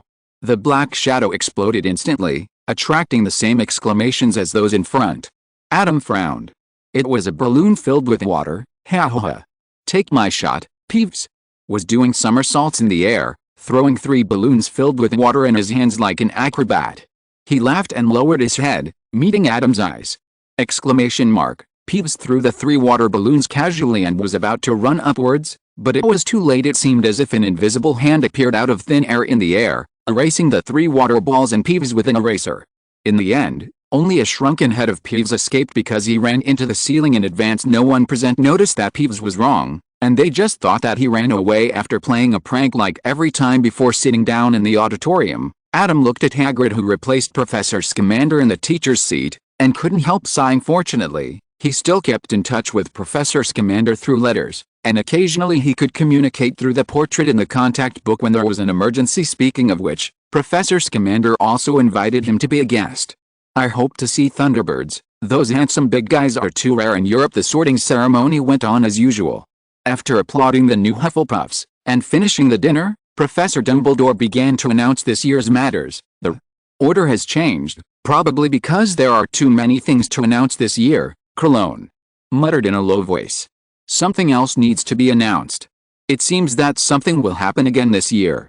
He thought that Eugene's premonition would be wrong this time. First of all, Mr. Filch hopes that everyone can pay attention to the fact that there are a few more items that are prohibited from use in the castle this year: screaming yo-yos, spiked flying saucers, and combo boomerangs. The specific list has now increased to 437 items. Students who are interested can go to Mr. Filch's office to check. Professor Dumbledore glanced at the Gryffindor table as if unintentionally. Then, I have to regretfully tell you that this year's Quidditch Cup will not be held, because another large-scale event will start in October this year and last throughout the school year, Professor. Dumbledore paused deliberately, and only finished the second half of the sentence after everyone was shocked by the first half of the sentence and couldn't speak. Just as he was about to continue, the door of the auditorium was suddenly opened, and at this time a thunder exploded, and a black shadow was cast on the ground of the auditorium by the lightning. Chapter 171 Eugene and number 039, S gold content is still rising. Oh, then, let me introduce the new members who joined our teaching team this year. Seeing the figure, Professor Dumbledore changed his words. He greeted the newcomer and asked him to take his seat. Then he looked at everyone and introduced them. Professor Moody, your new defense against the dark arts professor. In addition, there is also the new care of magical creatures professor, Professor Hagrid. Mad-Eye Moody, Eugene's eyes lit up when he applauded. Do you know him? Bernard asked in a low voice. Yes, my grandmother used to mention him. She said he was a very capable guy. Adam raised his eyebrows and looked at Eugene. What was Mrs. Lauren's job in the past? My grandmother used to be the head of the Auror Command. Eugene retracted his gaze and looked at Adam. But she has been retired for many years. Adam suddenly realized that it was no wonder that Mrs. Lauren and her old friends were so full of martial virtues. They looked like old men and women who were drinking tea and knitting sweaters at home. Who knows how many corpses were sent to Azkaban by them. Back to the topic just now, starting from October, Hogwarts will be honored to host an event that has not been held for a century, the Triwizard Tournament, Professor Dumbledore said with a smile, looking at everyone. No matter what the Ministry of Magic took the lead in hosting this event, he was still happy to see the strengthening of communication and learning between the three schools. Are you kidding? Adam looked in the direction of the voice. It was Fred. He was too familiar with this voice. The whole hall laughed because of this sudden voice, including Professor Dumbledore. No, I'm not kidding, Mr. Weasley. Professor Dumbledore explained the origin of the Triwizard Tournament to everyone. It was a friendly competition between the three largest magic schools in Europe. Unfortunately, it was discontinued in the end because of the high mortality rate. Wow! Bernard couldn't help but exclaimed, and smacked his lips at the end. There is a reason why there are so few wizards. Over the centuries, we have tried several times to restore this event, but unfortunately we have never succeeded. But this time, the International Magical Cooperation Department and the Magical Sports Department of our Ministry of Magic think that it is time. Professor Dumbledore's smile was full of joy that this grand event was about to be held, and no other emotions could be seen. The headmasters of Durmstrang and Boxburtons will come with their carefully selected students in October, and the ceremony to select the warriors will be held on Halloween. Professor Dumbledore looked at Adam. Perhaps we can ask our Mr. Red to prepare a sumptuous dinner to entertain the guests. My pleasure, Professor Dumbledore. Adam stood up and took the order. Finally, Professor Dumbledore said something about the Triwizard Tournament, such as the final winner will have a prize of 1,000 galleons. Twins are ecstatic, but only those over 17 years old can participate. Twins are furious. Where did Adam go? After returning to the dormitory, Cologne found that Adam had left the team at some point. He was called away by Amen. I saw that guy's animagus. Bernard thought of the crow that had called Adam away from the window in the corridor just now, and couldn't help wondering if he should practice animagus as well. He didn't know what animal he would become, but holding a leaf in his mouth for so long, waiting for an opportunity that might come at an unknown time. It's too boring, so forget it. Animagus. Uther touched his chin and lowered his head on the top of the astronomical tower. Adam watched the crow fall to his side and turn into Amen. How did you make the crow wear glasses? It's reasonable for a fortune teller like me to know some alchemy, right? Amen adjusted the monocle. He made the lens that should have been able to analyze what it saw based on the database, now looked at Adam as if it saw nothing, and not even a question mark that could not be analyzed popped up. Disc, there's still room for improvement. Why did you ask me to come? To see the stars. Adam looked at the sky covered with dark clouds and continuous wind and rain and joked, there is no star to see, but I can accompany you if you want to enjoy the storm. Amen's face was a little serious. But I didn't ask you to come here for this, but to remind you, the disaster is approaching. I know, the disaster is not only approaching, but has become our Defense Against the Dark Arts professor. But it's a bit ironic to say that in the 7 years of Defense Against the Dark Arts, it seems that only Professor Lupin and this fake Professor Moody really teach the real things, and relatively speaking, this fake Professor Moody teaches more realistically. Professor Lupin only teaches them how to deal with some dangerous magical animals, which is useless against wizards, and the fake Professor Moody even teaches the unforgivable curses. This is really Bernard's ecstasy. Sure enough, you also foresaw it, Amin sighed. Then I have nothing to say. Everyone take care of yourselves. After saying that, Amin turned into a crow and flapped his wings to fly away from the top of the astronomical tower. Although I am glad that you are willing to remind me of the danger, it is a pity that in the next danger, I more or less also have a share of inaction. Adam looked at the crows flying away, and his figure disappeared on the spot. Having said that, Adam didn't feel any guilt, which is why he planned to stay in the British wizarding world after graduation instead of returning to China. Here, he is more suitable for lawlessness. He solved Voldemort in advance. In the future, if he wants to do the things in his plan, he will inevitably have to confront the old forces. The old forces will inevitably be unwilling to do something to him, and he will inevitably kill them, leaving a terrible impression on people in the end. And he let Voldemort clean up the old forces, and then solved Voldemort and did what he planned. It was just a change in the order of the process, and the impression he left on people was that of a hero. As for the original savior Harry, I believe that even if you pull Harry at the end of the 7th part of the original story and ask him which title he wants between Sirius and the Savior, he will choose Sirius without hesitation, not to mention that the difference is not just the fate of Sirius. Adam, you're back. What did Amin talk to you about? Seeing Adam coming back, Cologne asked curiously. Well, Eugene's premonition has come true again. Adam smiled and glanced at Eugene. He said that danger is approaching. To be honest, Adam was a little suspicious whether Eugene could also tell fortunes. This accuracy was a bit scary. Cologne turned his head and glared at Eugene. Eugene, you are such a bad mouth. It is because the danger is approaching that I have a premonition, not because of my premonition that the danger is caused. Eugene was very calm. Even if I don't say it, the danger will still appear. Go to bed early, Uther. Stretched in bed, there are classes tomorrow morning. I remember it seems to be a herbology class with Gryffindor. In the afternoon, it seems to be a magical creature care class with Ravenclaw. Yeah, you remember it correctly. Adam checked the class schedule on the bedside table, and then turned off the light with a snap of his fingers. It's outdoor classes all day. I hope tomorrow is a good day. Good night. Chapter 172. The most competent professor of Defense Against the Dark Arts. I wonder what Professor Moody will teach us. On the way to the Defense Against the Dark Arts class, Eugene looked very excited. 3 days after the school started, they finally waited for the class of the most competent Defense Against the Dark Arts professor, and Adam couldn't help but feel a little bit more excited. By the way, the Care of Magical Creatures lesson on the first day of school was unexpectedly reliable, and the teaching style was a bit familiar. I wonder if Professor Scamander left a lesson plan for Hagrid stepping into the Defense Against the Dark Arts classroom. Professor Moody hadn't arrived yet, so everyone started chatting. Have you heard? Professor Moody turned Malfoy into ferret in front of many people. Ernie looked back as if he was sharing big news. I dare say that was the most attractive time for me in the Transfiguration class. It's a pity that Professor McGonagall arrived in the end and turned Malfoy back. Yes, from this you can see Professor McGonagall's attitude towards this matter.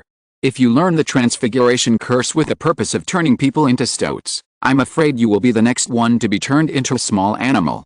His roommate rolled his eyes unceremoniously. I'm just saying. Ernie turned his head back before he finished speaking. Because Professor Moody arrived, the claw-like wooden legs made a dong-dong sound on the floor. Moody walked towards the podium, but his magic eye swept over every student. Adam couldn't help but wonder. Polyjuice Potion had a broken leg and missing eyes. Could it even be imitated by prosthetics and magic props? Or is it that in order to pretend to be Moody, Barty Jr. deliberately removed these parts from Moody and installed them on himself? But then at least a physical deformity must be the same to be able to be installed. So, if a blind man drank Polyjuice Potion, which turned him into a sighted man, would he gain sight? Boom. The sound when Moody stood still was particularly loud, causing the students in the entire classroom to look at him. I received a letter from Professor Lupin. He explained to me your study situation. Now you are able to deal with dangers such as boggarts and red hats. Right, everyone nodded. That's not enough, far from it. You don't even have the ability to deal with spells. Those dark wizards are far more cunning than little things like Grindylow. Moody's eyes glanced around everyone again, as he seemed to do often, in this year. I will let you understand how wizards fight with each other, and teach you how to deal with dark magic, youthers. Eyes lit up slightly, but, Professor Moody, eh? Ravenclaw raised his hand. Isn't that what you should learn in Charms class, Moody's? Magic eyes locked on him instantly, and then his face slowly turned away, and a face full of scars and a piece of missing nose squeezed out a scary smile. The Charms class will not teach you how to use magic spells to take out the intestines of the wizard on the other side, nor will it teach you how to stuff the taken out intestines back and then blow up the heart of the wizard on the other side. The Ravenclaw was startled, but Bernard's eyes lit up after answering the student's question. Professor Moody continued, you are not yet in 6th grade. According to the regulations of the Ministry of Magic, I can't, at least now I can't tell you what those dangerous black magics are like. I can only teach you some simple breaking spells, just like Professor Lupin did it last year. Professor Moody paced the aisle between the desks and said slowly in a low and hoarse voice, however, Professor Dumbledore highly praised your bravery. I also think you should know this in advance, at least when you encounter danger, you should know what you are facing. Adam couldn't help but look at Moody with a little more admiration. Barty Crouch Jr., just by teaching in this one school year, you contributed at least 30% to Voldemort's defeat, but there's probably nothing we can do about it. Professor Dumbledore is very familiar with Moody. With Barty Jr. playing such a dramatic role, Professor Dumbledore most likely didn't realize that Moody had been replaced. Does anyone know what the most severe punishment for magic is under wizarding law? Bernard's hand was raised in a snap, and he raised it very high.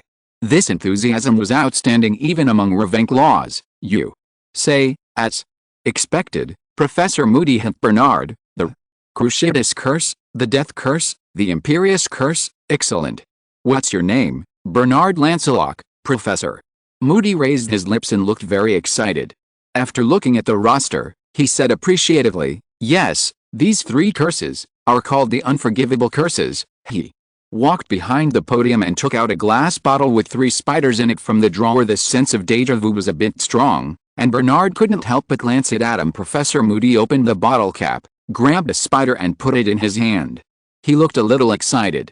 He showed the spider to everyone and pointed at it with his wand, heartbreaking and bone-cutting. Under the shocked eyes of the students in the entire classroom, the spider struggled painfully. The pain was visible to the naked eye, and twitched its 8 legs and rolled in the palm of Professor Moody's hand before the spider lost its life. Professor Moody stopped the spell and looked up at everyone. Almost every student's eyes looked a bit unnatural, with a bit of fear. With only a few exceptions, this spell can cause extreme pain to the target. Professor Moody put the spider back into the bottle.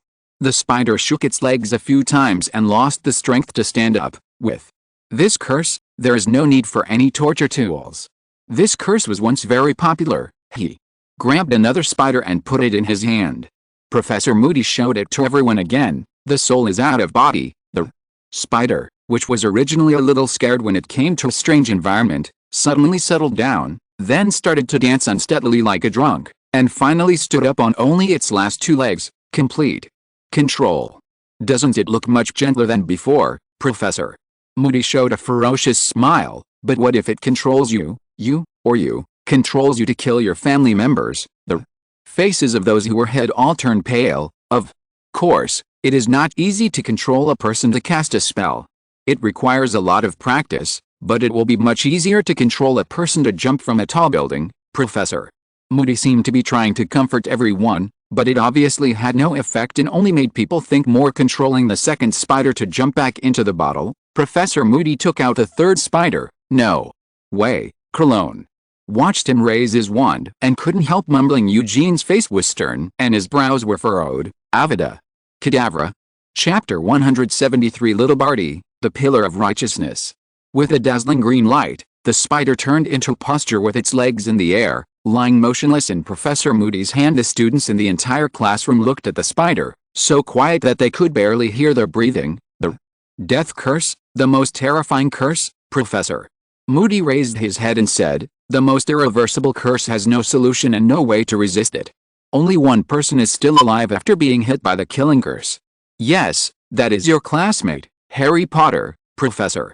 Moody's voice was calm when he said this, but Adam felt that he must be quite complicated in his heart. But, in fact, any magic spell requires sufficient magical ability as a basis. If you cast this spell on me, I will only get a little nosebleed at most. If you don't believe me, you can try it. Adam's hand is a little ready to move. Now he takes out his wand and gives Professor Moody a death curse to kill him. Should he be legally responsible? Everyone has seen it. He was the one who told me to try it. This guy himself said that he had a green dragon on his left and a white tiger on his right, with an old ox on his waist and a dragon on his chest. He could block his life-killing curse with only a little nosebleed, but he ended up killing him before he even got up. Everyone has seen it. Adam finally gave up on this interesting idea because he found that Bernard was already making moves and he had to stop Bernard. He really dares to take action. You may be wondering why I show you these spells, not knowing that he was on the verge of death. Professor Moody casually cleaned up the 3 spiders, walked to the podium and looked at everyone, because you need to understand what you will face in the worst-case scenario in the future. Stay vigilant, Professor. Moody suddenly raised his voice and shouted the last sentence, which startled everyone. Okay, the 3 spells just now are collectively called the Unforgivable Curse. Using any one of them on others is enough to sentence you to life imprisonment in Azkaban. This is what I want to teach you how to resist. You must always be on guard.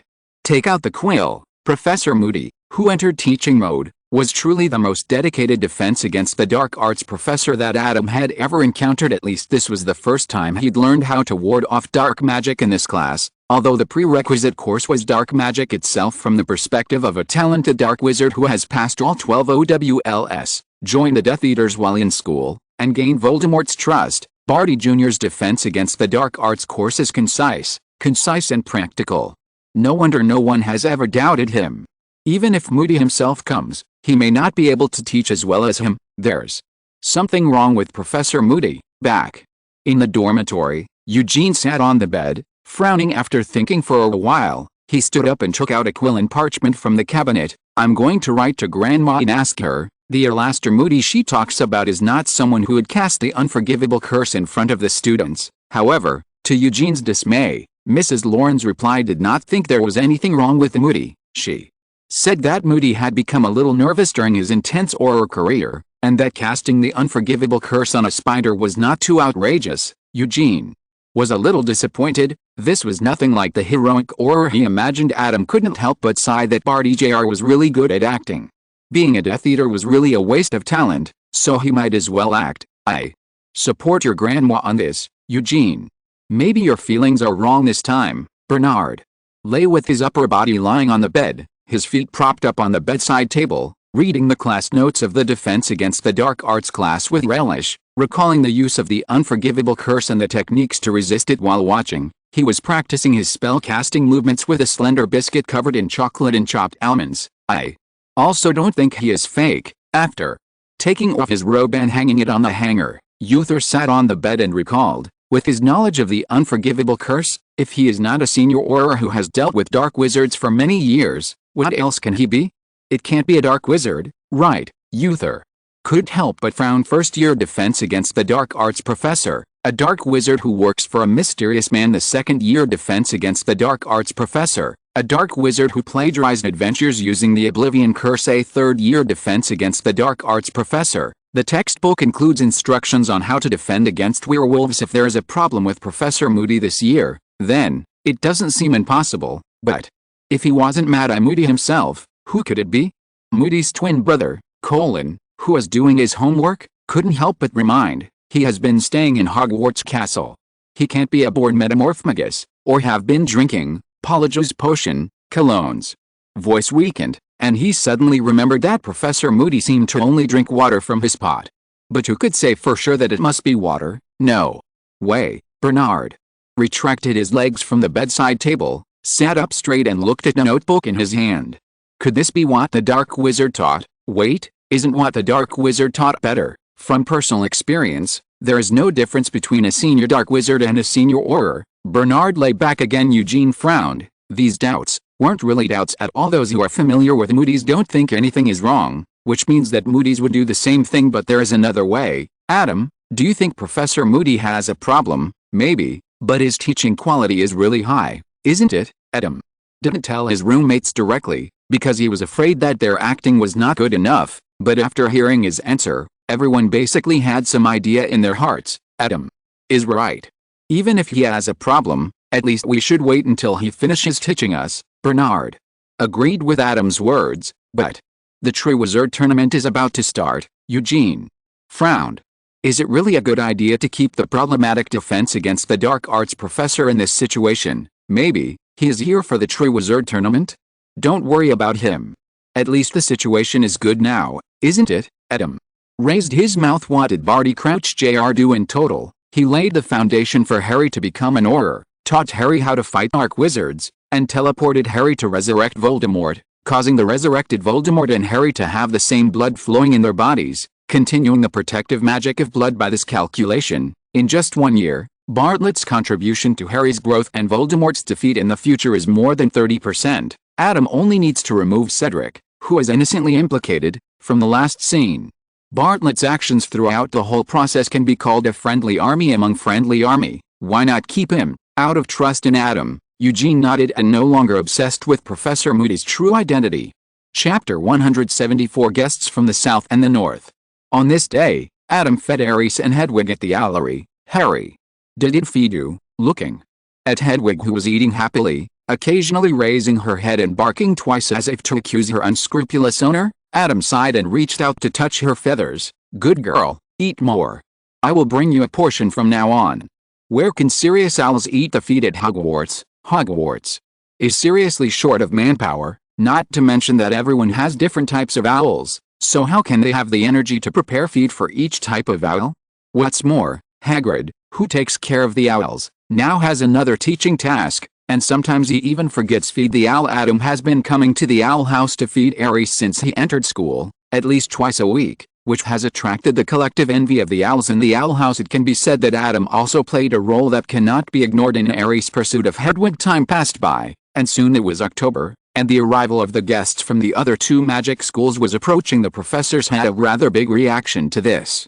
Like every school leader, Adam was familiar with who was about to receive inspections from superiors. They cleaned the entire school, required every student to dress neatly, and urged every student not to behave.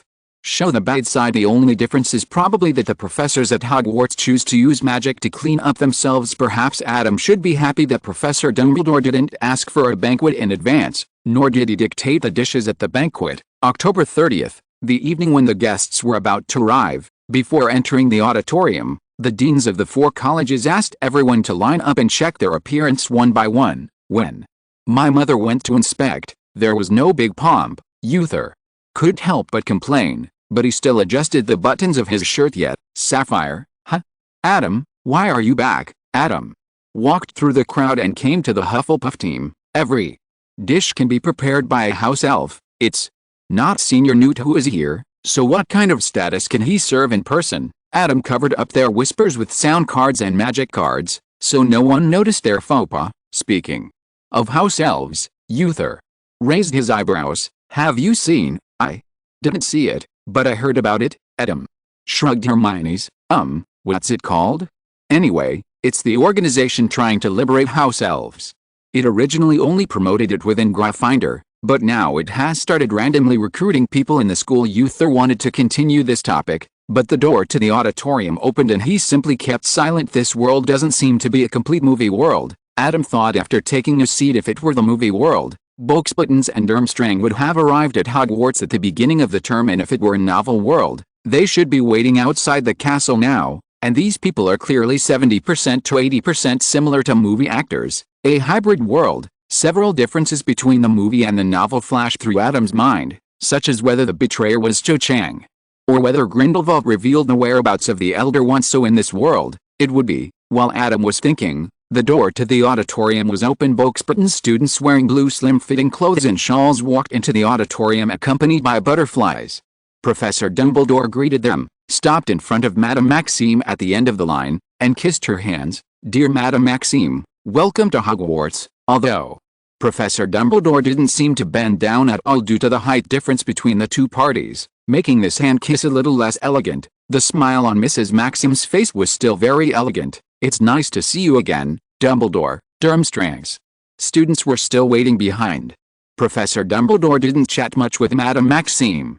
He motioned Madame Maxime to the newly added seat in the teacher's chair, and then told the Booksburton students that they could sit wherever they wanted. There were not many people from the two schools in total. An extra table seemed a bit too empty. In addition, sitting together could promote communication between students from the three schools.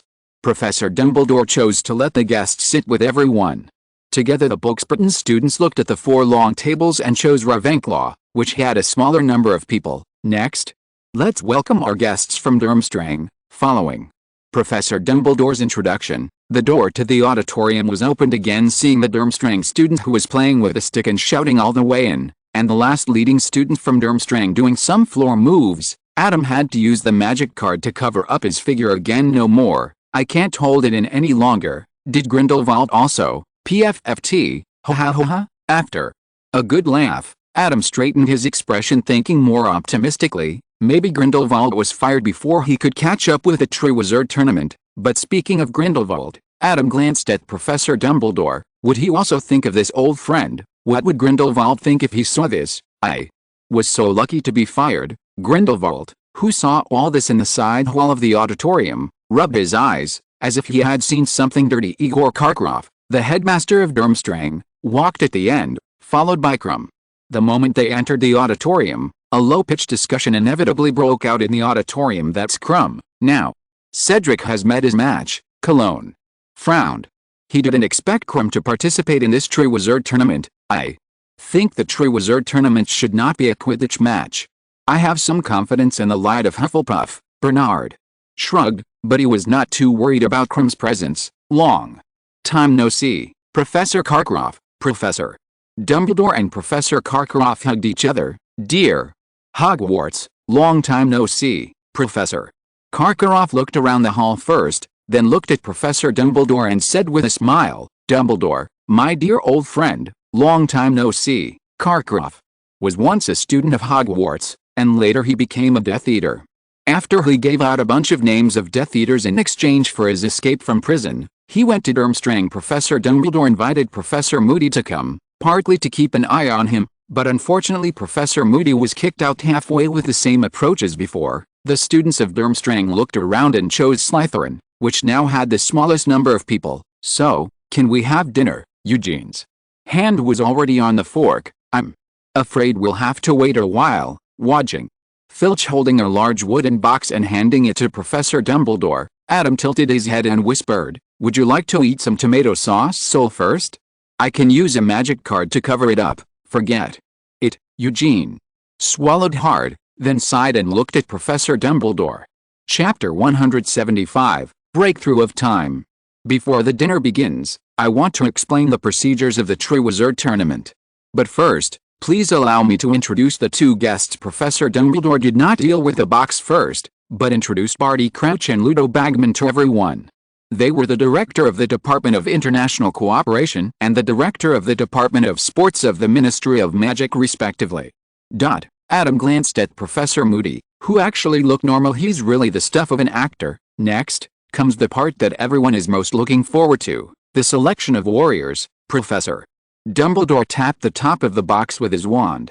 After some subtle changes, the box opened, revealing a goblet of fire that looked like it was carved from wood. "I have said before that the referee who will choose the warriors fairly is the goblet of fire." Professor Dumbledore placed the goblet of fire on the high stool. "Every student who wants to run for the warriors, write your name and school on parchment and throw it into the goblet of fire within 24 hours. Tomorrow night, Halloween night, the goblet of fire will choose the names of the 3 students it thinks best represent the 3 schools, and I will place the goblet of fire in the fire." After looking around at the students who were about to move, Professor Dumbledore continued, "But in order to avoid those students who can't withstand the temptation and whose age doesn't meet the competition requirements and still want to get through, I will draw an age line around the goblet of fire." Adam touched his chin. This is another kind of magic that he has never heard of. You can go and study it. Finally, I would like to remind everyone that the Triwizard Tournament is not a child's play. Once you are selected to become a warrior, You have signed a contract with a Goblet of Fire, and you must persist in the competition to the end. Professor Dumbledore's eyes turned cold, or die during the game. This has not happened before, and it is not even an exception. The auditorium fell into dead silence for a while. Okay, I finished what I wanted to say. As soon as he clapped his hands, Professor Dumbledore smiled again. Then, let's enjoy the banquet together. I'm so happy to have a big meal today and another Halloween meal tomorrow. It hasn't been tested in advance, but it turns out that Adam's meals also go down well in Germany and France at first. The guests only ate foods they were familiar with, such as sausages and bread, but some of them tried new things under the temptation of the aroma, and then they got out of hand. Madame Maxime was a little unhappy when she saw the Boxburton students devouring their food at the teacher's bench. She was also pleasantly surprised by these delicacies, but the way they tasted was a bit, rude. The only person who gave her some comfort was probably her proud Stud Fu Rong. Although she ate very quickly, at least her movements were graceful. Madame Maxime was tall but didn't eat much. Finally she took out a silk handkerchief and wiped her mouth, and started talking to Professor Dumbledore. Seeing this, Hagrid put down his fork with some reluctance, wiped his hands on himself, and then picked up the wine glass and pretended to be full. Adam saw this scene and knew that Madame Maxime was trying to get information about the content of the Triwizard Tournament levels. Although the warriors are selected now, preparations have actually been made for the Triwizard Tournament a long time ago, and the content of the 3 levels has already been decided. So what is the Triwizard Tournament? A competition that is extremely dangerous and where everyone is cheating? It really has no practical value. Adam shook his head, took a sip of Coke, and thought about tomorrow's recipe in his head. After a dreamless night, Adam and the others originally wanted to have breakfast together in the dormitory the next day, but Cedric came to see them specially. I'm going to submit my name. Cedric's eyes were sparkling like they were every time he was about to take the field to play Quidditch. Shortly after Professor Dumbledore told him about the Triwizard Tournament at the beginning of the school year, Cedric decided to participate. Everyone was not surprised, so they all followed to cheer Cedric. When you put your name into the Goblet of Fire, the blue-white flame will briefly turn red and a few sparks will pop out. Is this it? Cedric looked at the Goblet of Fire, which had returned to blue and white. That's it. I think all Durmstrang students are like this. Ernie came very early. According to him, he came to observe the enemy's situation. Every one of them put their name in, but I think it will be Krum in the end. Who knows what criteria the Goblet of Fire uses for selecting people? Maybe it will be a girl in the end. Colin shrugged. How's it going? Did you see anything? Uther saw Adam squatting in front of the age line and stared intently. He also squatted down and took a look, but he couldn't see anything at all. Age line. Adam's eyes were bright. He saw something familiar, something he had studied for a long time but had no clue. Time. The magic of age line includes the magic of time. He had borrowed Hermione's time turner to study it when he passed by before, but that one was still a bit difficult for him. But the one in front of him was just right. After staring at the age line for a long time, Adam suddenly stretched out his hand. Be careful. Summers tried to use an age-increasing agent to hide his age, but he ended up growing a beard. Ernie couldn't help but remind him, and Cedric turned to look at Adam. It's okay, I'm just trying. In front of everyone, Adam stretched out his hand and crossed the age line, and then walked over. There was silence in the hallway for a moment, and then everyone applauded in surprise. Oh my God, Adam, how did you do it? A little magic. Adam smiled and walked out of the age line again. He wanted to find a quiet place to study time magic alone. Originally, time magic had no breakthrough for him, but he didn't expect that the gains from the age line would help him open one. It was really a pleasant surprise, but after waiting for so long, it doesn't matter if he waits a little longer. Learning time magic is not something that can be completed in a short time. Now let's cheer for Cedric together with everyone. You have crossed the age line. Don't you try to see if you can register successfully. Bernard looked at Adam with some surprise. No, although cheating is not a big deal in this kind of competition, let's forget about this kind of thing that can't be concealed. Let Cedric do his best. The glory of Hogwarts depends on you. Adam looked at Cedric. Hey, don't say that. I may not be selected yet. You will definitely be selected. Besides the Light of Hufflepuff, who else can represent Hogwarts as a warrior? Ernie stretched out his hands beside him, looking like celebrate.